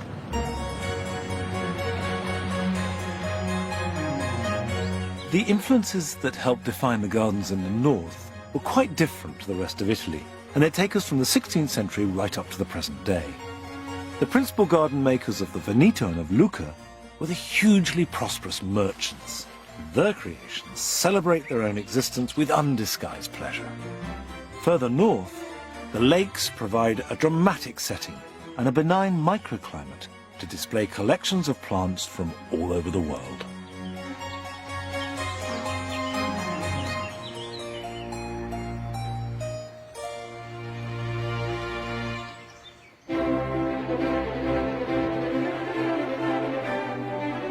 From the early medieval period, a crucial centre of northern Italy's wealth was the independent Republic of Venice. As Europe's most important trading hub, Venice dominated the critical trade routes to the east for hundreds of years. Ships brought back fabulously valuable silks, gold and spices. From the early 16th century, goods and treasures also began to come in from the Americas. Merchants and sailors returned with unfamiliar plants and fruits from as far away as China and Chile, including wildly exotic plants such as the potato and the tomato. Grazie. Prego. Grazie. It seems extraordinary to us now, but when we take tomatoes for granted, but when they came in, they were regarded as this extraordinary plant which had these slightly suspicious-looking fruits which no one dreamt of eating. They assumed they were poisonous. It was ages before someone plucked up the courage and popped them in their mouth. Of course, now, everywhere in Italy lives off tomatoes.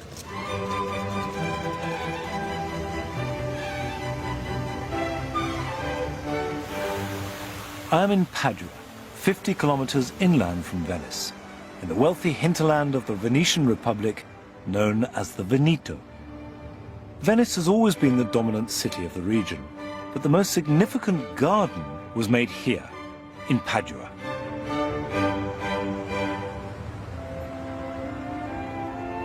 The Orto Botanico, made in 1543 as part of Padua University, is thought to be the world's oldest botanical garden.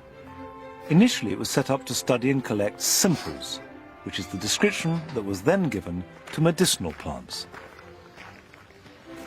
The original garden lies behind this beautiful circular wall. But when it was first laid out, the wall wasn't there. And people very quickly cottoned onto the fact that these plants that they were laying in the beds were potentially enormously valuable. They were medicinal plants. So if a cure could be found, somebody was going to get very rich indeed. So people came in and then nicked them and flogged them at great profit. So they put up the wall. So what you've got to see is actually it's a fortress. And the purpose of the wall is to keep people out.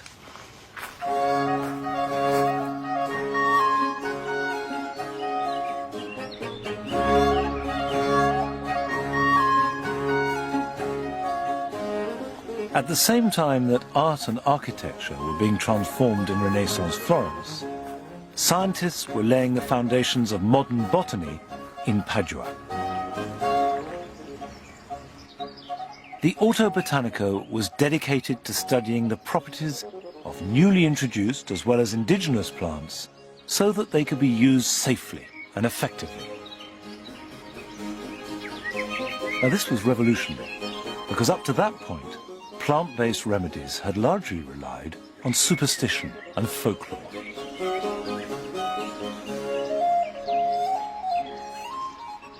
Most medicine was based on the doctrine of signatures, which basically meant that if a plant looked like an aspect of the human body, then it would cure it. So, for example, a walnut. It looks like a brain, so it was used to try and cure diseases of the brain. Or pulmonaria, lungwort that we grow, was used for lung diseases. And in practice, that killed as many people as it cured.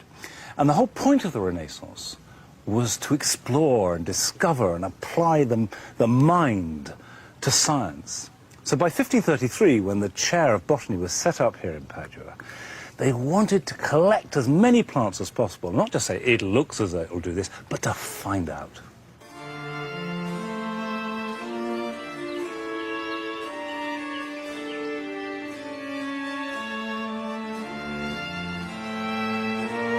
The head of the Orto Botanico, Professor Francesco Bonafede, realized that the first step towards understanding medicinal plants was to identify and classify each specimen accurately.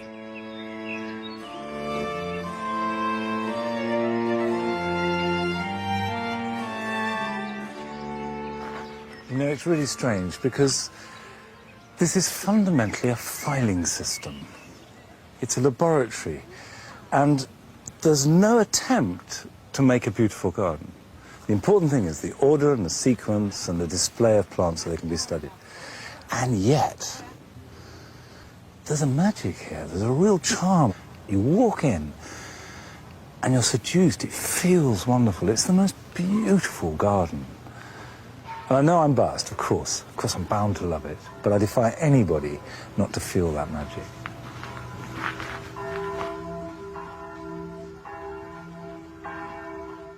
As new plants came in, they were given a specific position in an elaborate network of borders.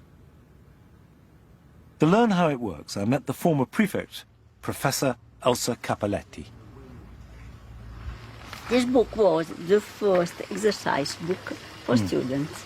It was a pocket book in which there was the plan of the garden. So this is the kind of garden here. With the 4 squares. Yes. In the past, students had to identify plants only observing their shape, the flowers, and so. And then they had to write the correct name of the plants they identified. Perhaps there was a belladonna, and they had to write belladonna. So if they knew which bed the plant was in, then they would know which plant it was? Yes, yes. So the pattern was, if you like, an aid to memory as much as anything else? Yes, yes.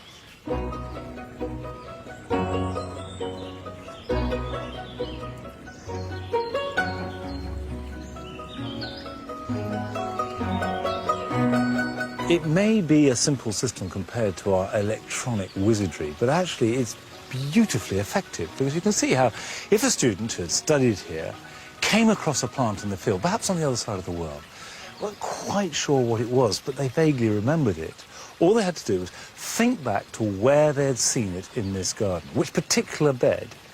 And because each bed only had one plant, they'd hone in on that, look up in their book, bed number 36, block number 2, bingo, they've got the name.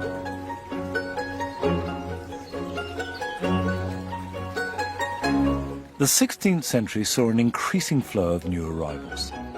The very first foreign plant introduced into the garden was in 1561 and was the agave from Mexico, where it was prized by the Mayans for its wound-healing properties.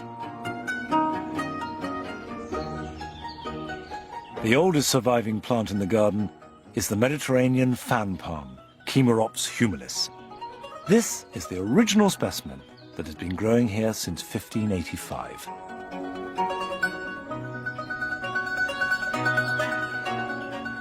It's hard to exaggerate the importance of this garden. There were other botanic gardens around the same time. The one in Pisa was just about the same period, but this was where the study of plants really took on importance. And that appreciation of plants, first of all as an aid to medicine, and then as an end in itself, was slowly but inexorably shaping the way that we viewed our gardens.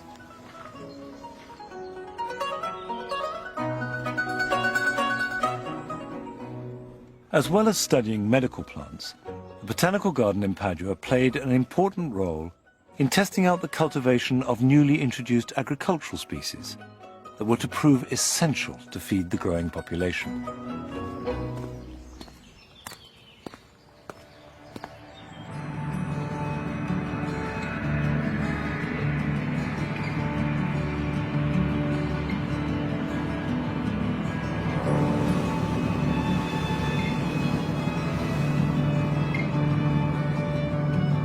I'm now taking a boat trip along the canal that connects Padua to Venice, and perhaps more importantly, links Venice to the agricultural interior of the Veneto. Today, this is a charmingly gentle escape from the modern hurly-burly. But in the 16th century, it would have been the quickest way to come inland and used regularly by the Venetian merchants and nobility, who were buying land in the region and building summer villas. These agricultural entrepreneurs planted the new crops like maize that had arrived from the Americas, and immediately they thrived and proved highly profitable. This is the Brenta Canal. Very quickly it became the main route between Venice and Padua. A lot of trade went up and down it. And also it was used by the merchants to get to their holiday homes, which they built along the banks of the canal, particularly at Stra, which had very good soil. And those little farms that they first had became big estates, and then finally really rather grand villas. And the place I'm going to visit now is the grandest of them all.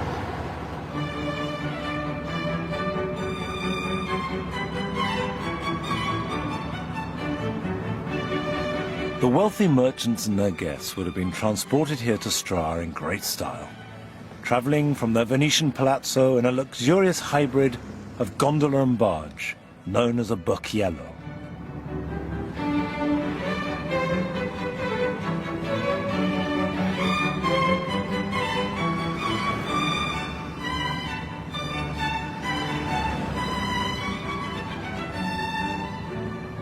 I arrive at my destination, just as they would have done, although in slightly less style, at the grandest holiday home in the Veneto, Villa Pisani.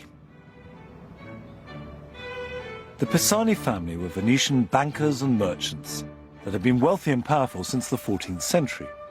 Villa Pisani started as a late 16th century farmhouse, but in 1720 it was pulled down to build a grand country palace, where the Pisani family could entertain during the summer months.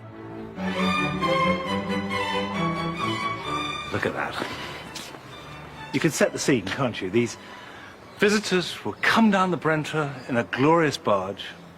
They get out, they'd see this enormous building, the biggest and the best in the area, and be suitably impressed, come into it, it's all rather magnificent, and they push to the doors, and then boom! It expands beyond anything they've ever seen before. That's it. They've won. Pisanis have bowled them over.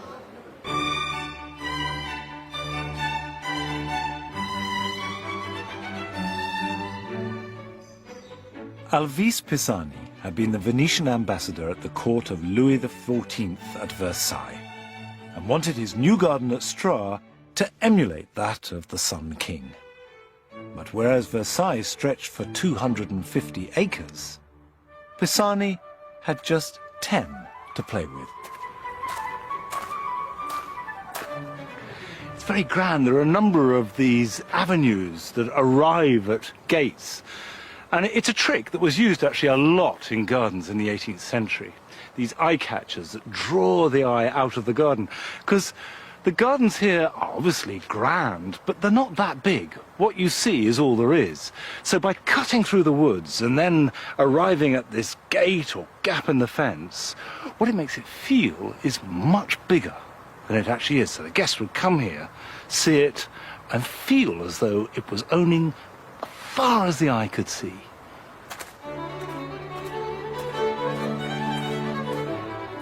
As with all Baroque gardens, the intention was to delight, amaze, surprise and entertain, as well as parade the owner's wealth and power in a triumphant display of mastery over nature. When you look on this from the entrance, it's absolutely magnificent. And it's pretty magnificent when you get here, but that's the road right there. It's about 10 meters thick. There's nothing here. It's built just for show, just to impress you, which is fine, because it does.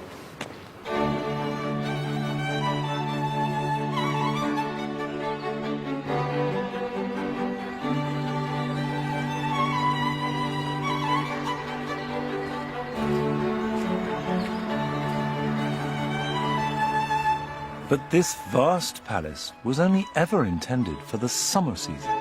It was a place of play rather than work. And life for a wealthy Venetian in the mid-18th century involved a very great deal of glamorous, not to say amorous, play.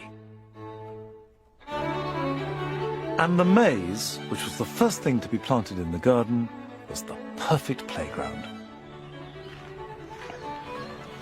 I do like a nice crisp hedge. If you think about a maze, it's just sort of a hedge lover's delight. Right, let's go in. I love the smell of box. This was planted in 1720 and it's remained pretty much the same, other than the change of hornbeam for box. But very different to the labyrinths that you got in medieval gardens.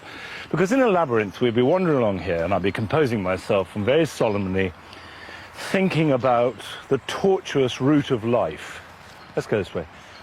But by 1720, it'd become a game. So what you've got to imagine is people in lovely great silk dresses and tricon hats, and it was all flirty. So it was round the corner and you'd try and find me and chase me and all sorts of malarkey going on in the maze. And that's really the spirit of Pisani.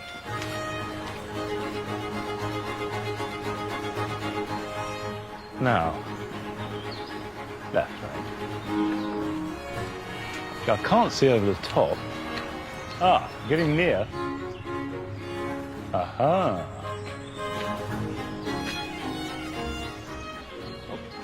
Dead end. That is deeply frustrating. Oh well.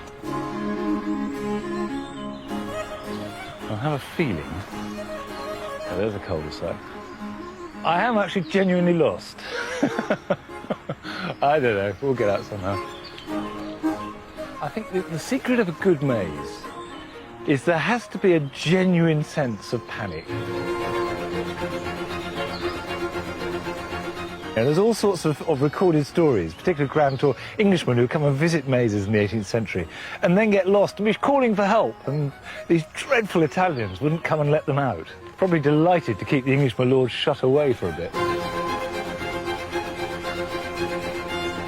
Oh, dead end, you got me. Now have your wicked way.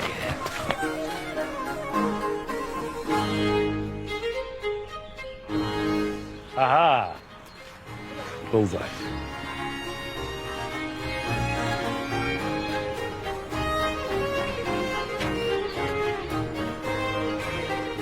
Whilst the central tower would be a remarkably unapproachable place for a secret assignation, nowadays it serves only as a viewing platform, presided over by a decidedly unromantic guard.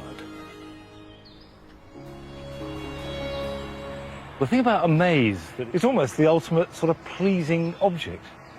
But of course, as a gardener, I think, blimey, can you imagine clipping that and then collecting it all up? And also the problem of letting light into it so it stays nice and thick. I doubt that Pisani's sportive 18th century guests would have troubled over such things.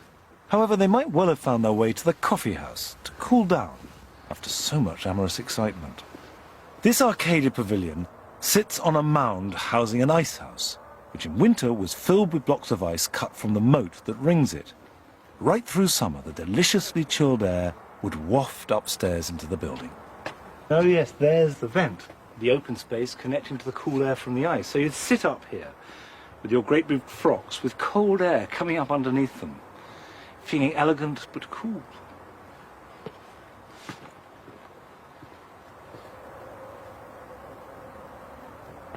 Sometimes it's easy to feel a bit overwhelmed by all the symbolism and allegory and metaphor that you get in Renaissance and Baroque gardens. But this garden is dead simple. There's just one message that counts.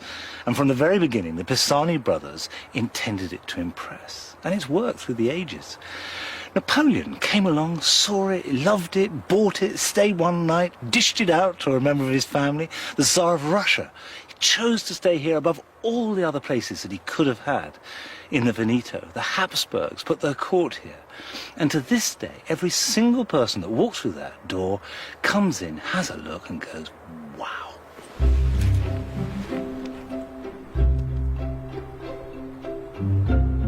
I'm leaving the Veneto to take a detour southwest to Lucca, once an independent city-state and another wealthy centre of trade and agriculture.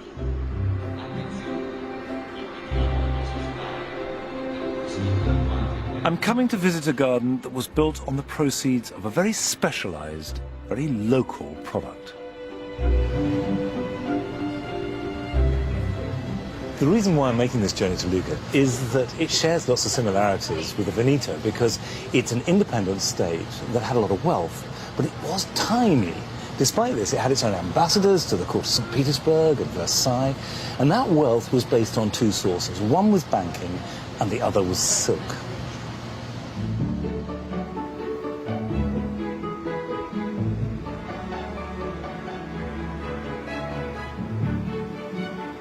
Today, visitors come to Lucca to admire its medieval architecture.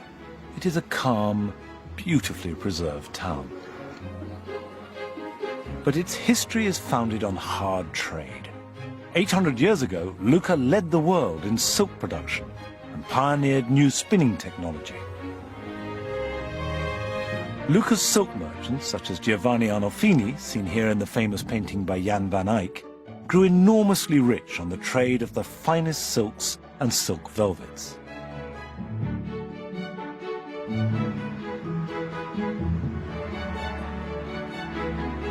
These merchants built themselves summer houses outside the city. And by the middle of the 17th century, these villas in the hills increasingly sported superb gardens.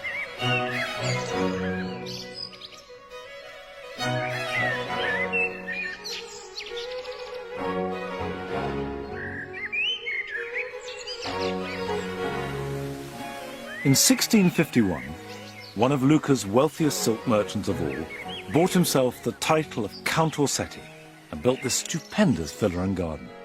But despite the newly ennobled Count Orsetti's wealth, and despite the opulence of his gardens, the villas of these Lucchese merchants were still essentially highly productive farms, and they all shared the same layout. They're all north-south. They all have their good cereal ground below, going down, sweeping down gently in a slope. Behind them, they had their olive trees and their orchards and their woods. And then right in front of the house and to the side, they grew vegetables. And it was a format they all followed. And in the middle of the farmhouse, they all have one big room with windows to the front and the back, so they could see, they could look out on their land, because it's all about money. But in the kernel of all these places, they're working farmhouses. Villa Malia, then known as Villa Orsetti, follows the Baroque fashion for a series of garden rooms, each designed to surprise, delight, and entertain the visitor. But nothing delights or entertains me more than these breathtaking hedges.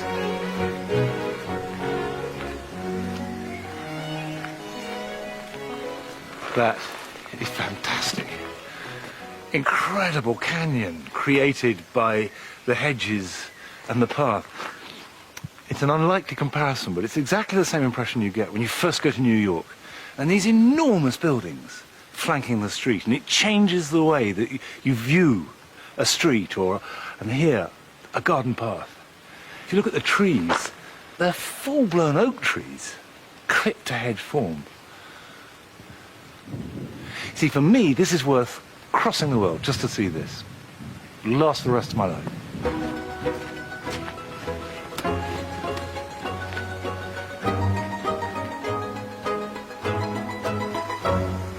The language of Baroque symbolism and allegory would have been readily understood by all educated Europeans of the period, which was essentially the 17th and 18th centuries. So I have seen a number of similar river gods to these and the pool in the citrus garden in other gardens around Rome, Bagnaia and Caprarola. I've seen quite a few citrus gardens now, but I think this is my favourite. I love it. Just trying to work out what it is. And I think the rhythm is really important. You have the balustrades playing along, and then the pots equally spaced, and the colour of the lemons. And it's like a sort of Baroque fugue that's picked up and played on. But it's very practical. They would have sold the lemons. And, you know, they're Lucans, they're merchants, and this is based upon an agricultural background. So you grow lemons and you sell them, and it's a harvest. And the water was for growing fish, if you like. It's a fish tank, and it fed them. So the beauty is always practical.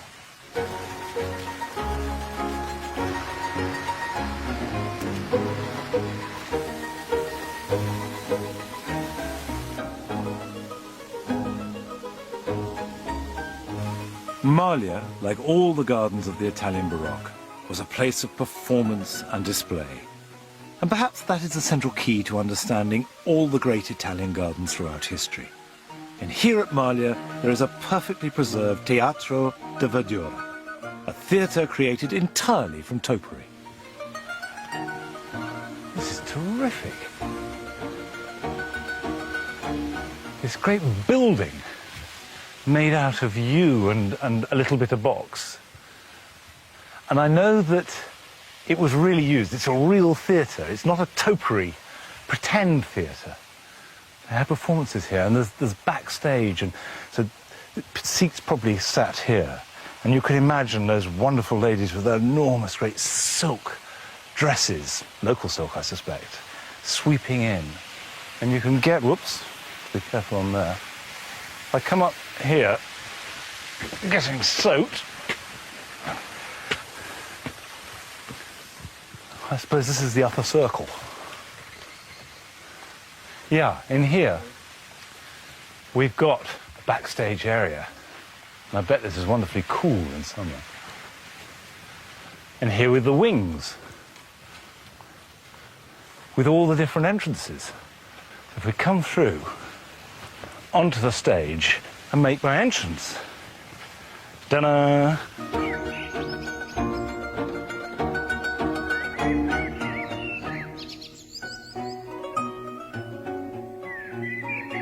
The terracotta statues date from 1700 and represent the stock characters from the Commedia dell'arte.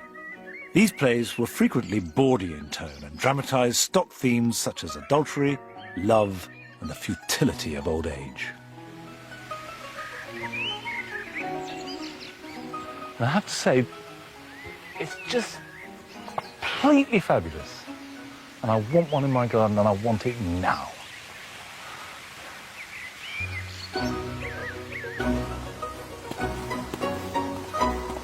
For Count Orsetti and his descendants, parties and plays continued at Villa Maglia right up to the end of the 18th century. Then the world collapsed. In 1796, Napoleon Bonaparte crossed the Alps and swept through northern Italy. His army captured Venice, ending 1100 years of independence. 1799 took Lucca.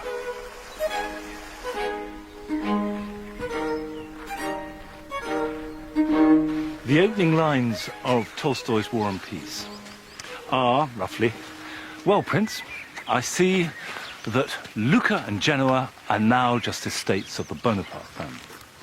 And that was based on what happened here. Because in 1805, Napoleon, dishing out provinces like the gangster chief he was, gave to his sister the estate of Lucca. She came down, had a look, and decided that this villa, which was then called Villa Orsetti, was where she wanted to base herself. And she more or less turfed out the owners. She did pay them, but gave them an offer they couldn't refuse. And the Count Orsetti, in his fury and fear, I suspect, had her silver money melted down, made into a huge dinner service, which he then put on a cart and trundled across the front of the villa so that Elisa could see Malia disappear.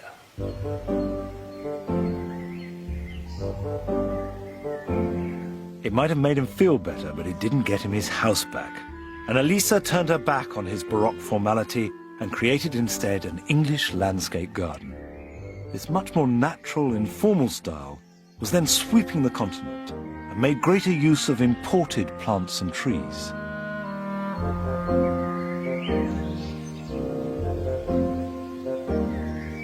Although the changes that Elisa made here were highly fashionable at the time, actually gardening was changing in a very profound way. And it was because new plants were pouring in from all over the world. And up till the 19th century, in Italy at least, architects and landscape designers controlled the way that gardens looked. But with this new material, it was plants themselves that became the most interesting thing. And we go from the age of the formal designer to the age of the plantsman.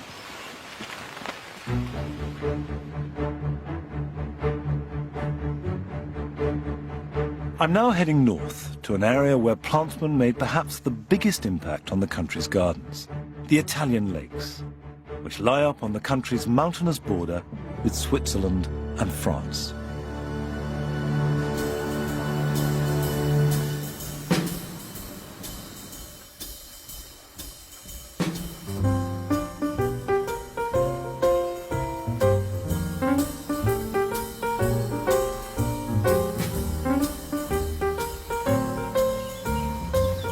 This is Lake Como, where the freshly kindled 19th century passion for plants combined with a surge of new exotic species to create some spectacular gardens. The dramatic alpine setting, purity of the air and the clarity of the light all combine to make this area feel distinctly different to the rest of Italy.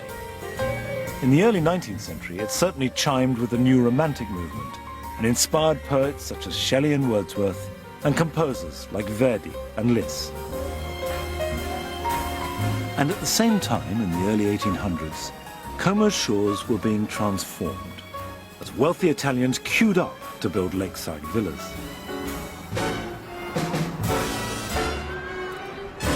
I'm taking a boat trip along Lake Como with Judith Wade.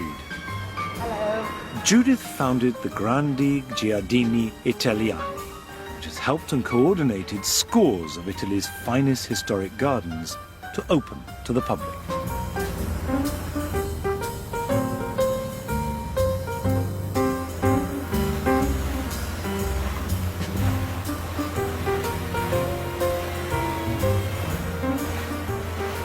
They're incredibly splendid villas. Very ornate. All the gardens, of course, are waterfront and have been designed so that you can appreciate them from the waterfront rather than from the back of the city. There are dozens of very impressive villas, aren't there? Just one after the other, all the way I think they're around. more than 100. Really, really. In recent years, many of Como's lavish villas have been bought by oligarchs, film stars, and super-rich fashion designers. This used to belong to Versace, and This of one course, here? yes, and that's where And does the garden run all the way down? Is that all the way private? down here. Marvellous And garden. I believe that Madonna and Shakira and all the people in the pop world would turn up here often. But what's this one here? Mr. Clooney's place? Uh-huh. Very beautiful. Yeah, I can see why I might want to live there. Yes.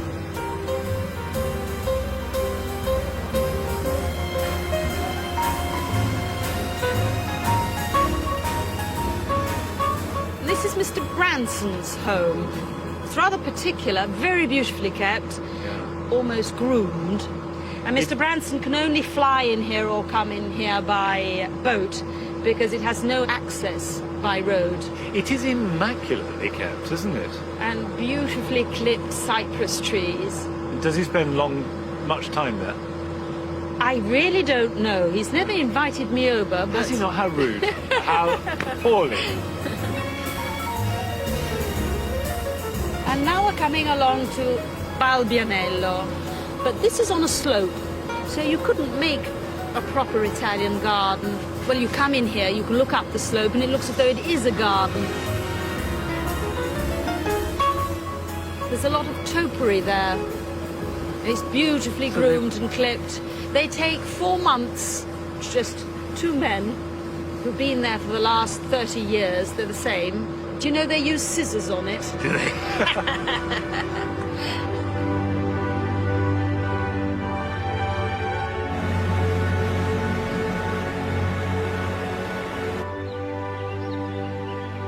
In the early 19th century, when many of these villas and their gardens were made, there was a burgeoning of colonial expansion and trade, which in turn created and fueled a craze for exotic new plants, both from the East and the Americas. The climate of the lakes, with its high rainfall, hot summers and surprisingly mild winters, was perfect for the new arrivals.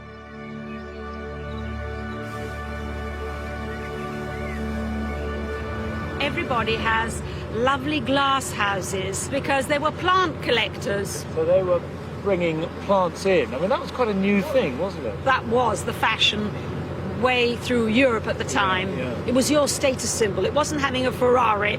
It was buying rare plants. And then, of course, when Napoleon turned up, of course, there was a lot of boats going around Europe bringing plants in and out. That was an exciting part. He was going to exotic parts of the world. And so with a mild climate and ericaceous soil, they could have plants from the Himalayas or China or wherever. Bye, have a nice day. Very much indeed. On the shore of the little village of Bellagio is Villa Melzi, which is one of Lake Como's finest gardens.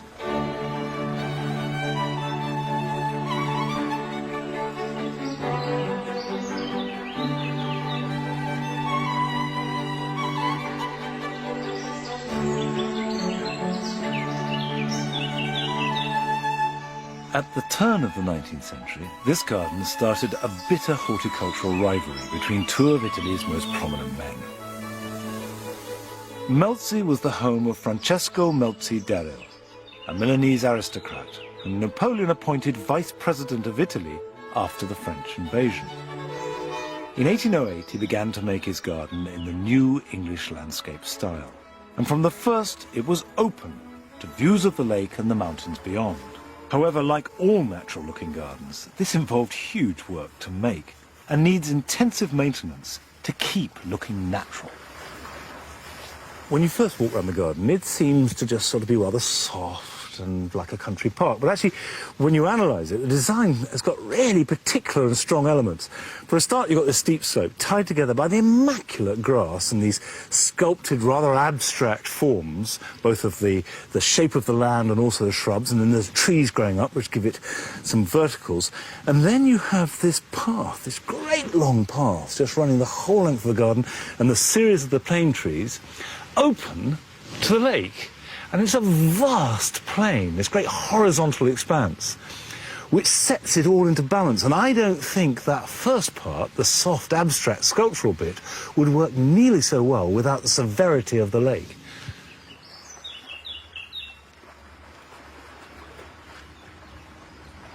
Directly across the water at Villa Carlotta lived Gian Battista Sommariva, another highly ambitious politician. And Sommariva deeply resented Melzi for beating him to the top job, and there was no love lost between the neighbours. This fueled both men's gardens as they vied to outdo each other.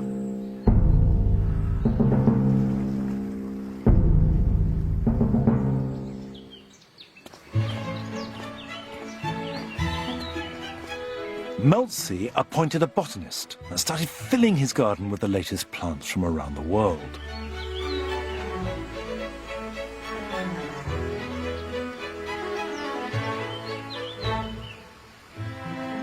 Somariva followed suit, buying up more land to make room for his growing collection.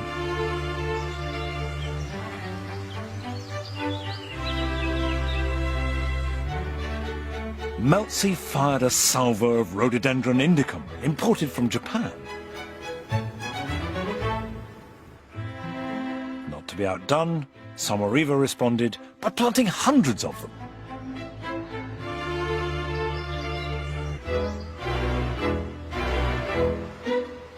But Melzi wasn't going to take that lying down. He did his own exotic planting right on the waterfront.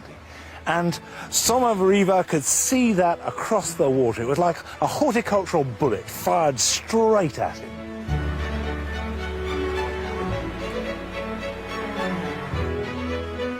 Melzi upped the stakes and planted ever more trees and shrubs rarely seen in Italy at that time, but daily visible to Somariva.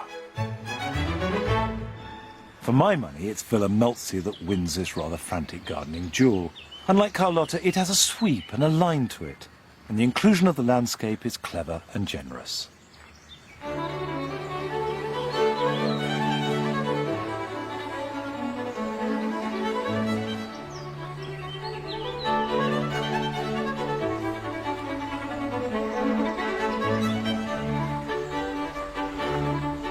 But nevertheless, I can't help but notice that Melzi cited his greatest treasures where they would be admired by the maximum number of people. The garden here is planted with wonderful specimen trees, like cedar of Lebanon, and there's alcovas and all sorts of trees from all over the world. But none of them are the same as the trees on the wooded slopes. None of them are natives. And actually, if you look along the lake, you have this fine seam of exotic planting, like a strip of gold showing off people's wealth.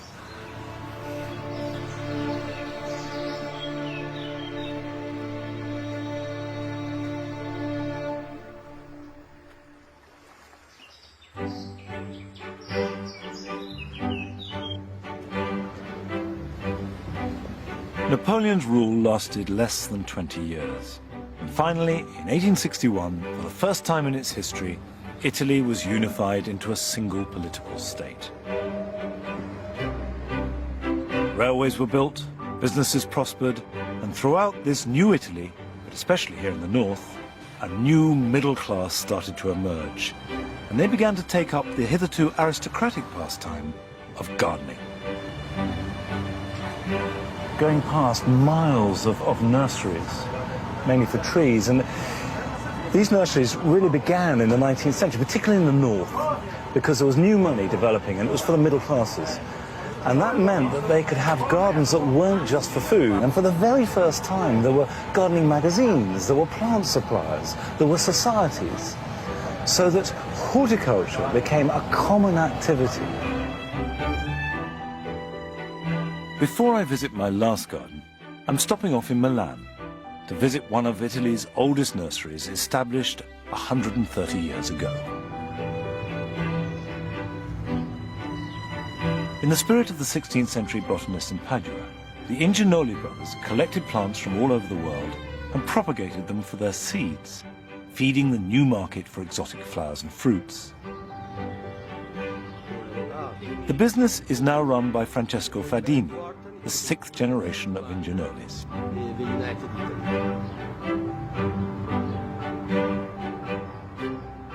The railway was very important for us in 1861 to send our product, the seeds, the plants, in all Italy, from Milano to the Sicily. So by this stage, the whole of Italy was buying from you? Yes. So you could issue a catalogue?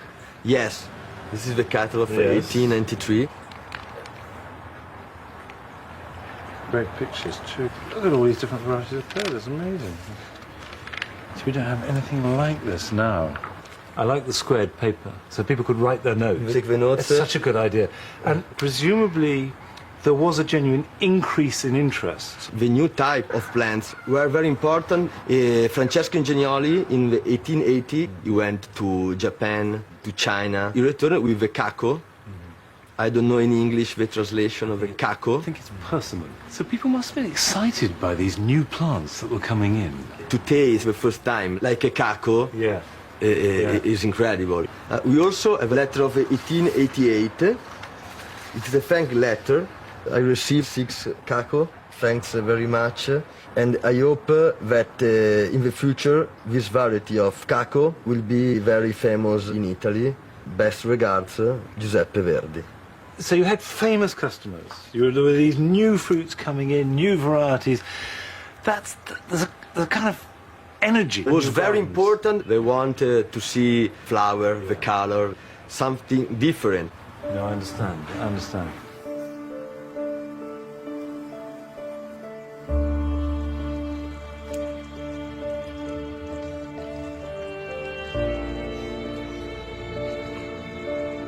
I have headed north from Milan to Lake Maggiore, and my final destination on this horticultural journey through Italy. And this is perhaps the ultimate expression of the Baroque love of extravagance and drama. At the western end of Lake Maggiore lie 3 islands collectively called the Borromeos.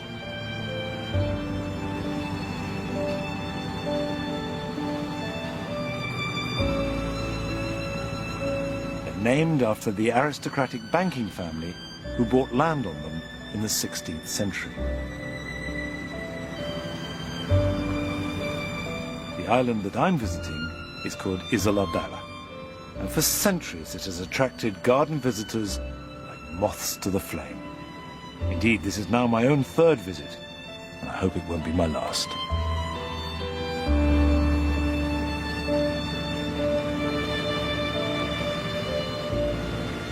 Isola Bella, it's just not like anywhere else you've ever seen. When I first saw it, I remember thinking that it's like a sort of mad battleship wearing a party frock. It's extravagant, it's hysterical, it's like a drag ball parading as a garden. And yet it's a really good garden, and perhaps the best surviving Baroque example of a garden in the whole of Italy.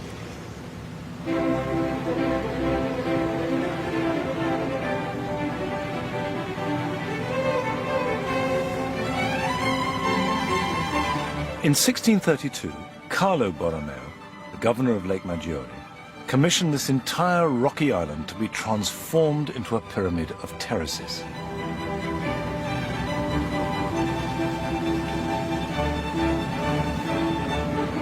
Towering 100 feet up into the sky, he wanted it to look like a great galleon floating on the lake.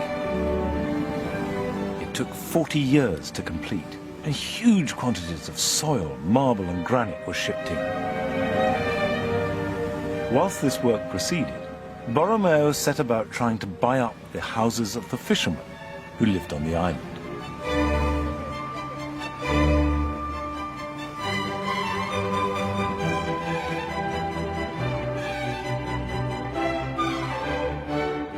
But it wasn't all plain sailing, because a lot of the villagers couldn't be coerced into selling. They just stayed put, which meant that the garden had to be made around them, which is why it's such an odd shape. Now, gradually, over a long period of time, some did sell, and pockets of the garden were able to be extended.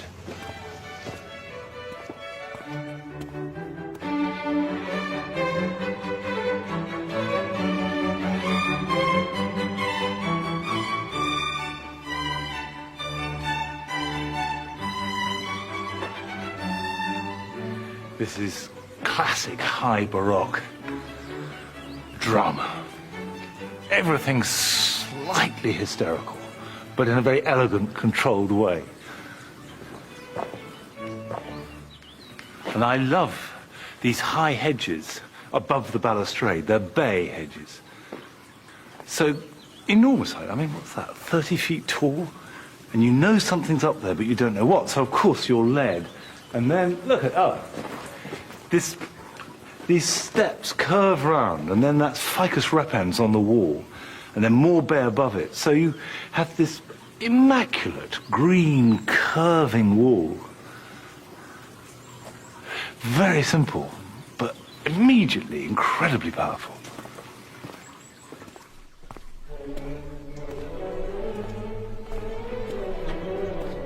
there's a tendency to think of Baroque as all twiddles and over ornamentation. But this staircase does show that just texture and colour and very, very strong shape and form with that little strip of stone is just as dramatic. And the main purpose of the staircase is to compress the views and heighten the sense of anticipation.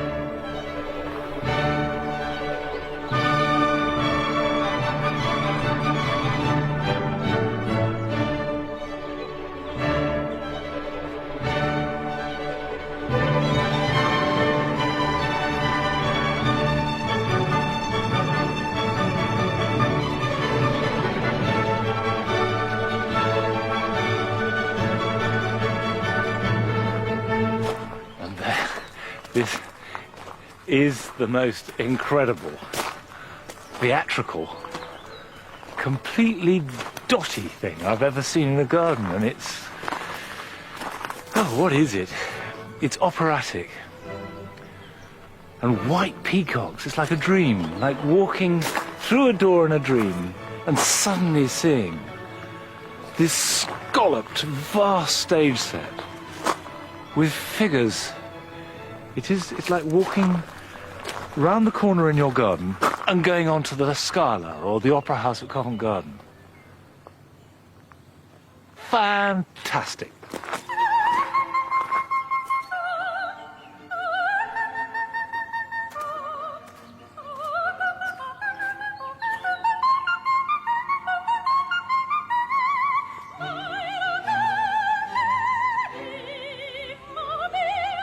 The Massimo Theatre is an operatic triumph of Baroque kitsch and power play.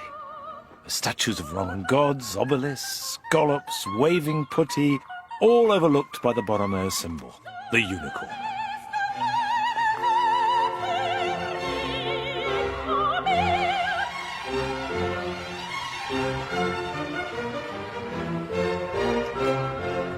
Guests would have been entertained by music drifting up from choirs and orchestras hidden in the garden below.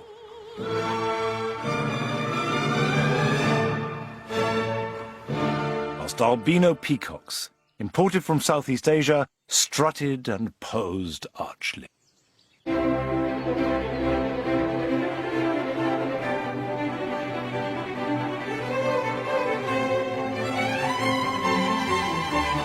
The impulse to entertain, impress and show off reaches its high point on the highest terrace.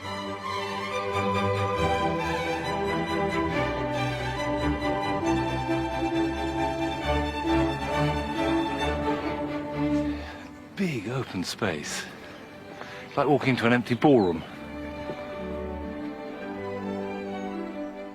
And these amazing views on each side. So it couldn't be lighter an area, and yet these whopping great statues. And there, the Borromeo symbol, the unicorn, bigger than anything else. No doubt about who's the daddy here. So if you come to the Borromeo party, you end up here with all the guests and their finery, and people can see that you're having a party. They can see you dressed in your finery. You know, the Borromeos are having another do, but they're not invited. That's the key thing. This is a fortress of privilege. It's the perfect platform for display.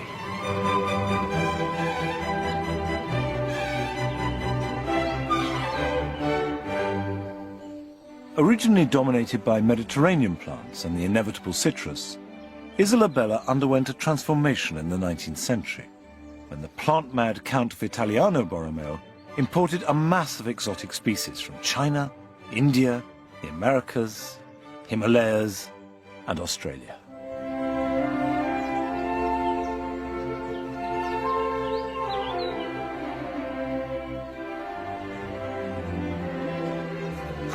This camphor is truly enormous. It's a tree on a heroic scale. But it started life as a rooted cutting. The Count brought it in with lots of other exotics that he collected and brought into the garden. and was grown in a pot and admired, and it got bigger and bigger and bigger and then was planted out, and it's never stopped growing, and at a rate that far exceeds any other tree in the garden. And in fact, most other trees altogether, it is now just colossal. And it's very beautiful, and it's got this lovely billowing silhouette.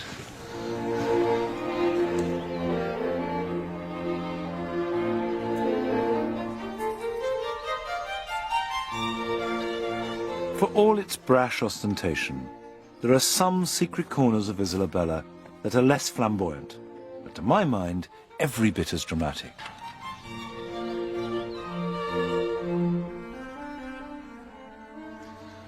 The public aren't allowed into here. I've been let in specially. And it's my favourite bit. It's absolutely wonderful. These great buildings of green, and some of them are camellia, and these great pillows of azaleas. And there's rhododendron. So, of course, that in spring, that will just explode out into colour. I like it green, actually. I love this austerity of colour and yet ambition on scale. And I think you come in and immediately you feel inspired and everything's lifted up a notch or two.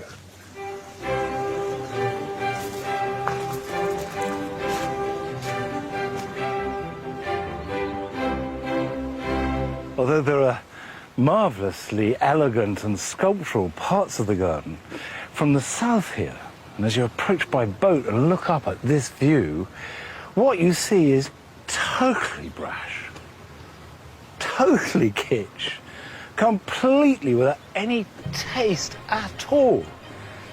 And I love it for that.